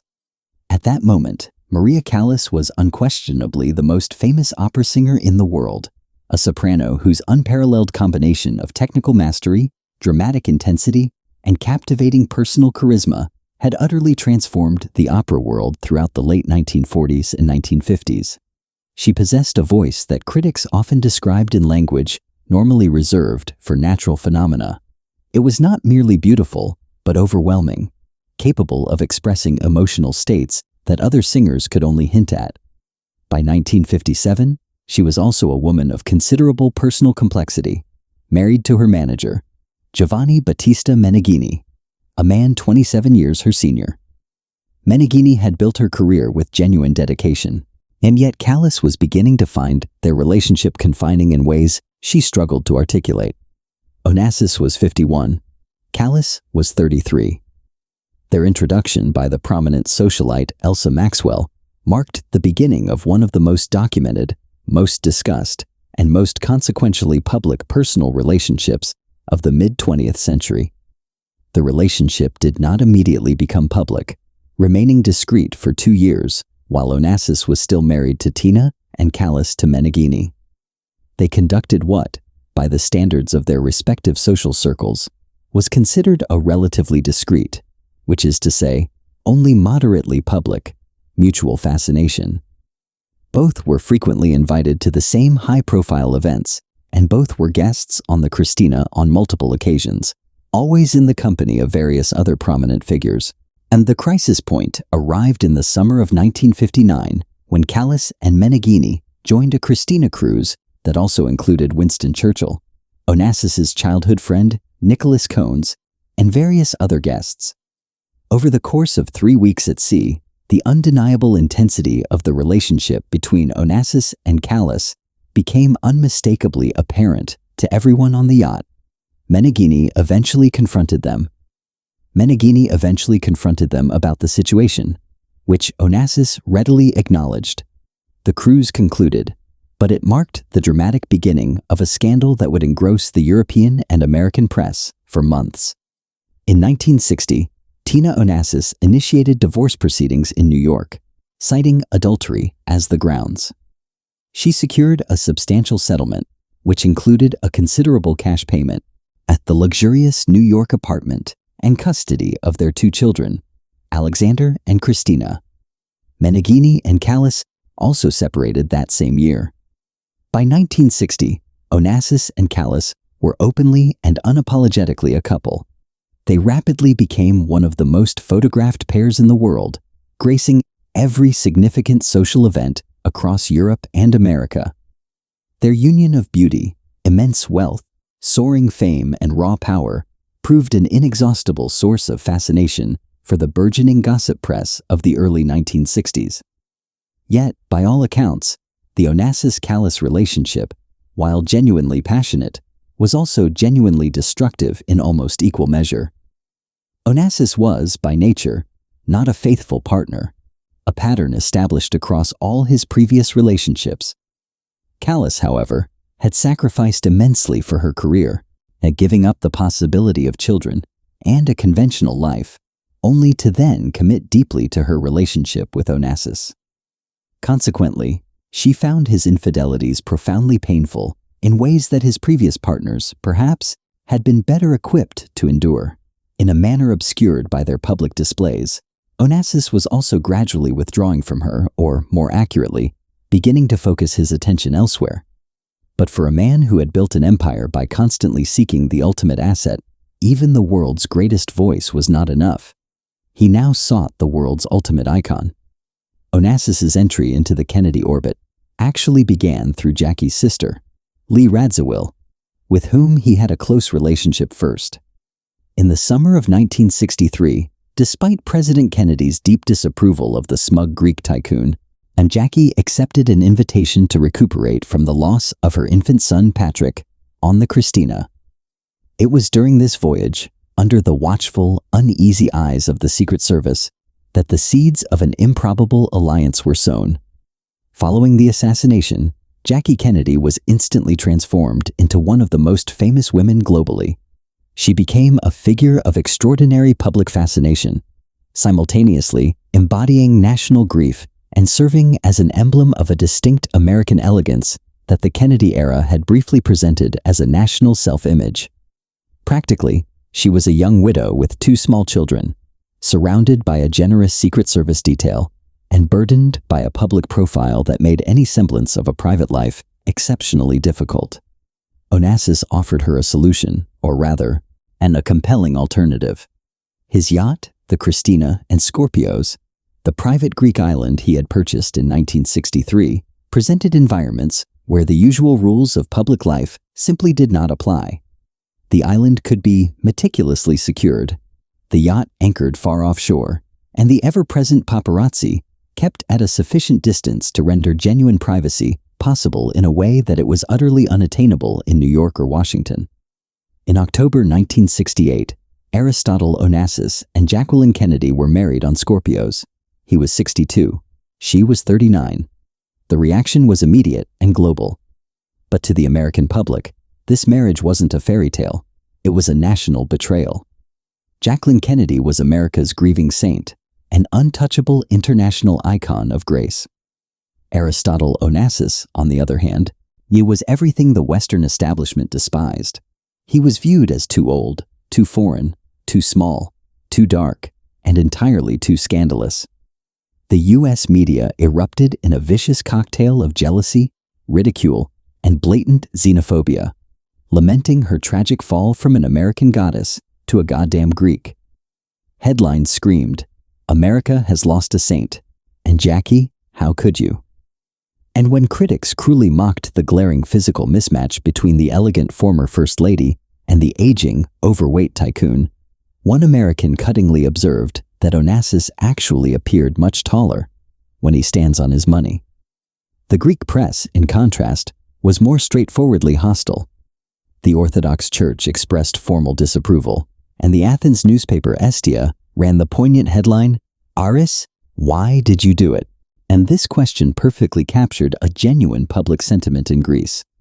Onassis, a national hero whose rags to riches story had long been a source of immense Greek pride, was perceived to have diminished himself by marrying an American widow for reasons assumed to be primarily social and strategic rather than genuinely romantic. Maria Callas, who had not been forewarned of the marriage before its public announcement, received the news in Paris. Her response in interviews given in the weeks that followed was remarkably measured in public, yet utterly devastating in private. By her own account, she had given him everything: her career, her health, the possibility of children, years of her life. For Callas, the marriage to Jackie Kennedy was not merely a personal betrayal. It was the crushing revelation that she had, throughout, been regarded as a temporary arrangement rather than a permanent choice. The diva was left with her silence in Paris, while Onassis stepped onto the global stage with a partner who commanded a different, quieter kind of power. The Onassis-Kennedy marriage was, by any neutral assessment, not a happy one. It was functional, practical, and occasionally made public appearances in ways that strategically served both parties' interests. Jackie gained unparalleled security and genuine protection from intrusive public attention. Onassis, in turn, achieved the ultimate social validation, the companionship of the most famous woman in the world. However, the warmth and intense passion that had so vividly characterized the Onassis-Callas relationship were conspicuously absent, and both parties understood clearly enough that they had entered into a transaction rather than a romance. While Aristotle Onassis had successfully acquired the most famous woman in the world, fate was about to reclaim the only thing he truly valued as his legacy. Chapter 8. The Tragic Collapse. Money Can't Buy Time. The true tragedy that was to come, however, had nothing to do with this marriage. On January 23, 1973, Alexander Onassis crashed a Piaggio plane at the Athens airport. Alexander was 24 years old, the elder of Onassis's 2 children with Tina. He was a young man who had grown up in the impossible shadow of his father's immense fame, wealth, and dominating personality. His relationship with Aristotle was, by most accounts, one of the most painful in both their lives. Onassis had been a largely absent father during Alexander's childhood, present only for significant public occasions, but missing for most of the day-to-day realities of a child's life. When he was present, he was overwhelmingly demanding, leaving little room for the kind of unconditional acceptance children need. A void perhaps stemming from Onassis's own catastrophic displacement from normal family life at 16. In the years leading up to the accident, Alexander had been diligently working in the Onassis business, learning the intricate shipping operations from the inside, taking on increasing responsibility, and striving to prove to his formidable father that he was capable and serious. Their relationship had shown signs of improvement in the early 1970s, moving from the strained distance of Alexander's adolescence towards something more collegial. Alexander was engaged to be married and, by any normal measure, had a life that was just beginning. But the devastating truth behind this crash transforms it from a mere tragedy into a sinister thriller. The Piaggio amphibious plane didn't go down because of a simple pilot error. Official investigations later revealed a fatal, almost unbelievable flaw in the aircraft's recent maintenance. The ailerons, the vital panels on the wings controlling the plane's roll, had been installed completely backwards. This meant that the moment the pilot attempted to bank left, the plane violently jerked to the right. In a desperate split-second instinct to correct the dive, the pilot naturally turned the controls even further in the wrong direction, and instantly sealing their doom upon takeoff. To make matters worse, the plane had never even undergone its mandatory test flight after this lethal overhaul. For a billionaire with as many enemies as Onassis, this didn't look like a mechanic's blunder. It looked like a calculated assassination. He became absolutely convinced that the CIA, the Greek military junta, or his bitter rivals, had sabotaged the aircraft, offering a $1 million reward to whoever could prove his son was murdered. The tragedy of the crash was immediately overshadowed by a chilling layer of negligence and state secrecy. In a mind-boggling breach of protocol, the amphibious aircraft had never been cleared for its mandatory test flight following the lethal maintenance overhaul.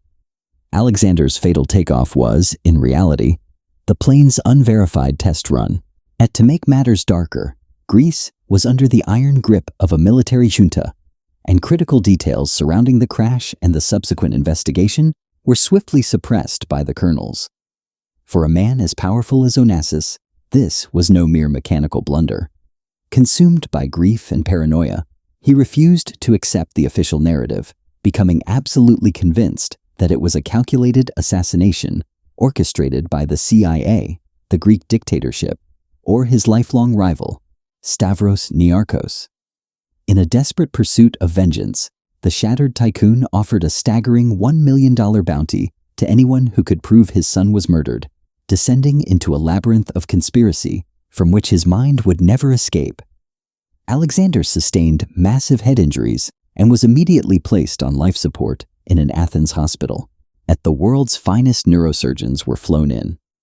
Onassis, with the focused desperation of a man who understood that money could buy almost everything, deployed all his connections and wealth, now discovering the specific things it could not purchase.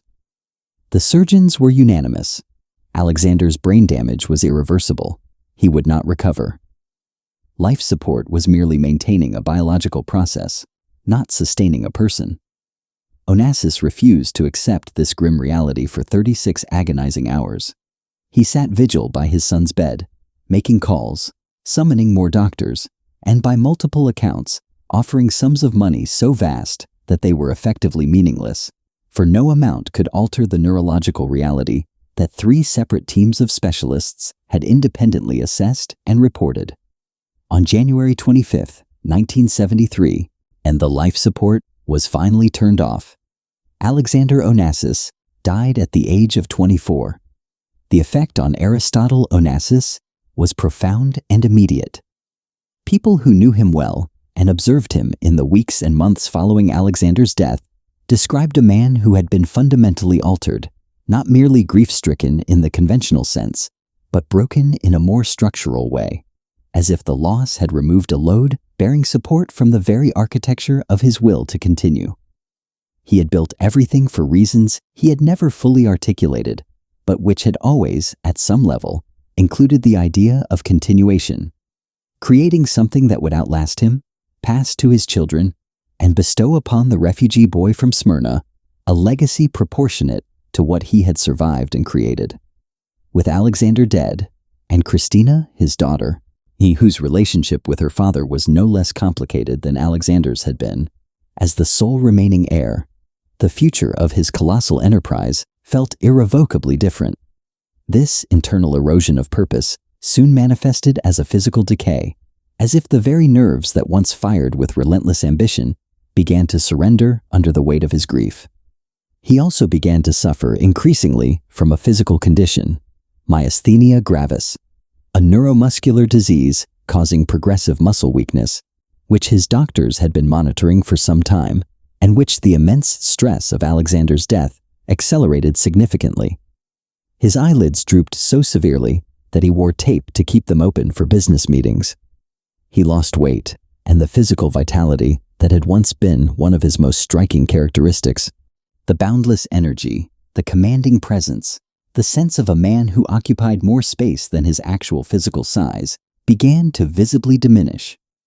His marriage to Jackie Kennedy effectively ended in any meaningful sense in the period following Alexander's death.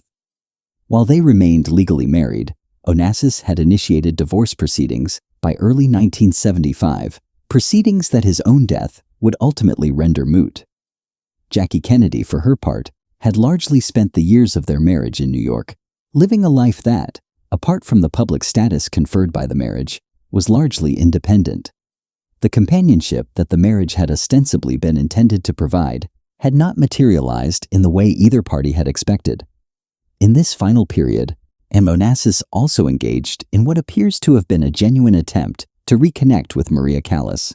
They met in Paris, where Callas had been living in increasing isolation.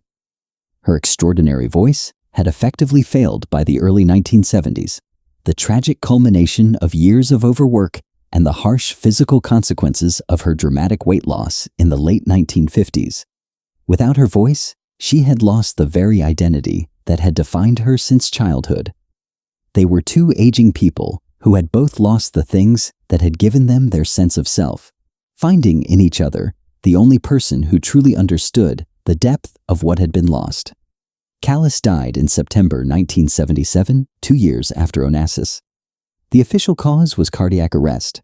She was 53 years old, yet she had spent the last years of her life largely withdrawn from public view in her Paris apartment, declining invitations and interviews, by most accounts, waiting for nothing in particular. Onassis died on March 15, 1975, in the American hospital in Paris. The immediate cause was bronchial pneumonia. He was 69 years old. Aristotle Onassis left behind an estate whose value was, and remains, genuinely difficult to establish with precision. The deliberate opacity that had characterized his financial arrangements throughout his life, the offshore holding companies, the Liechtenstein foundations, the Panama registered vessels, the complex web of corporate structures that meticulously separated legal ownership from beneficial control in ways that even sophisticated investigators found difficult to fully map, and meant that the total value of what he had built was not easily calculable from the outside. His daughter Christina inherited control of the Onassis business interests. She was just 24 years old at the time of her father's death, already the survivor of a life marked by her parents' divorce, her mother's subsequent marriage to her father's rival.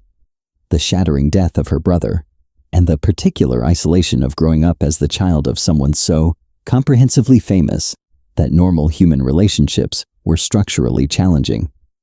Christina possessed her father's intelligence and, when she chose to apply it, his acute commercial instincts. What she tragically lacked was his profound emotional resilience. She managed the Onassis business interests for 14 arduous years, skillfully navigating the treacherous tanker market through the difficult years of the 1970s oil crisis and its aftermath, when rampant overcapacity and declining charter rates made the shipping industry painful for everyone. She married 4 times and had one daughter, Athena, born in 1985. Christina Onassis died in November 1988 at the age of 37 of pulmonary edema. Her death, like so much in the Onassis family saga, came with circumstances that were officially explained but privately questioned. She had struggled with weight, with depression, and with a specific kind of purposelessness that often afflicts people who have inherited enormous wealth without the formative experiences that provide wealth with true meaning. Athena Onassis, the granddaughter of Aristotle, and became at the tender age of 3 the heir to one of the largest private fortunes in Europe. Her guardianship became the subject of prolonged legal battles between the Onassis Foundation, which had been established to manage the family's philanthropic and business interests, and her father, Thierry Roussel, a French businessman whom Christina had married in her final years. The Onassis Foundation, officially known as the Alexander S. Onassis Public Benefit Foundation, established in memory of Alexander, became the primary institutional expression of the Onassis legacy in the decades following Aristotle's death. The foundation actively funds cultural programs, scholarships, academic institutions, and artistic endeavors primarily in Greece and within the international Greek diaspora. It operates the Onassis Cultural Center in Athens, sponsors the Onassis Prize, and maintains a significant and influential presence in Greek cultural life. The shipping business itself underwent the profound transformations that the global tanker market demanded throughout the late 20th century. The era of individual shipping magnates building personal fleets of supertankers on the Onassis model did not outlast the oil crisis of the 1970s, which produced precisely the kind of overcapacity crisis that massive, simultaneous investment by multiple operators tends to generate. The industry consolidated, professionalized, and in the process, lost much of the romantic individualism that had characterized the Onassis era. What remains of Aristotle Onassis beyond the foundation and the shipping interests, and the myriad biographies written and rewritten in many languages, and is something far harder to categorize? He was, in the most direct sense, a living demonstration of what becomes possible when someone who has truly lost everything operates without the psychological constraints that the fear of loss imposes on people who still have something to protect. The refugee boy who arrived in Buenos Aires in 1923 with $200 had already experienced the absolute worst. His city had burned. His family had been stripped of everything. He had navigated a military occupation as a teenager. He knew at a cellular level that the worst could happen and that he could survive it. This profound knowledge, this specific experiential freedom from the terror of catastrophic loss, imbued him with a risk tolerance that his competitors, who had built from stability rather than from rubble, simply could not match, and he could confidently take the bet on 6 Depression-era freighters because he had already lost more than those ships were worth and had survived. He could boldly attempt the Saudi oil deal because the worst conceivable outcome, failure, embarrassment, financial loss, was something he had already lived through on a scale that dwarfed that specific risk. He could order supertankers that his bankers found alarming because the alignment between his incisive analysis of the market and his unwavering willingness to act on that analysis was not constrained by the psychological need to protect an established position. He was also, in ways that his admirers are sometimes reluctant to fully acknowledge, a man of considerable moral flexibility. The acquisition of British whaling technology, through whatever means he employed, was not straightforwardly ethical. His treatment of Maria Callas, years of a relationship that was central to her life and yet peripheral to his, ending in a marriage to someone else about which he gave her no warning, was undeniably unkind.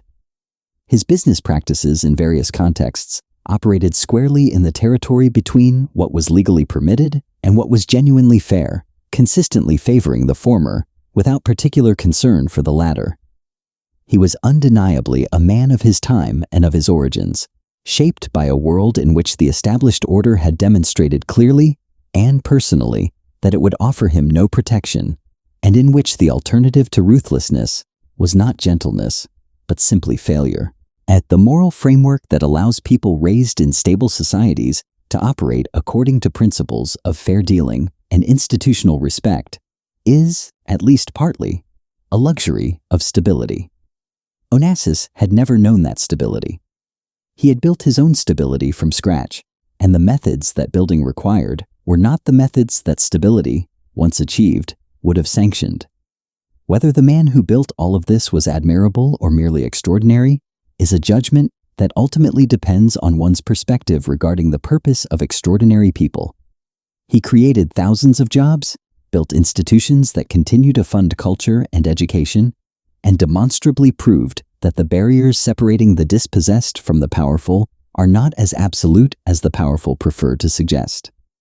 Yet, he was also ruthless, unfaithful, and willing to operate at the very edges of legality when the opportunity presented itself attractively enough.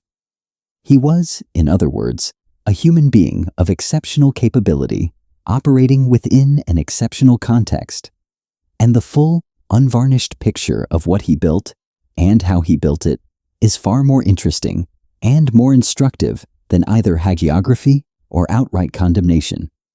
The boy who ran from the burning city of Smyrna with nothing but his instincts intact died in a Paris hospital as one of the most famous private individuals of the 20th century. He left behind a fleet of ships larger than many navies, a private island in the Ionian Sea, a foundation bearing his son's name, and a secure place in the history of global commerce that no amount of subsequent complexity can erase. And he had repeatedly bet everything on his own astute analysis of what the world was about to need.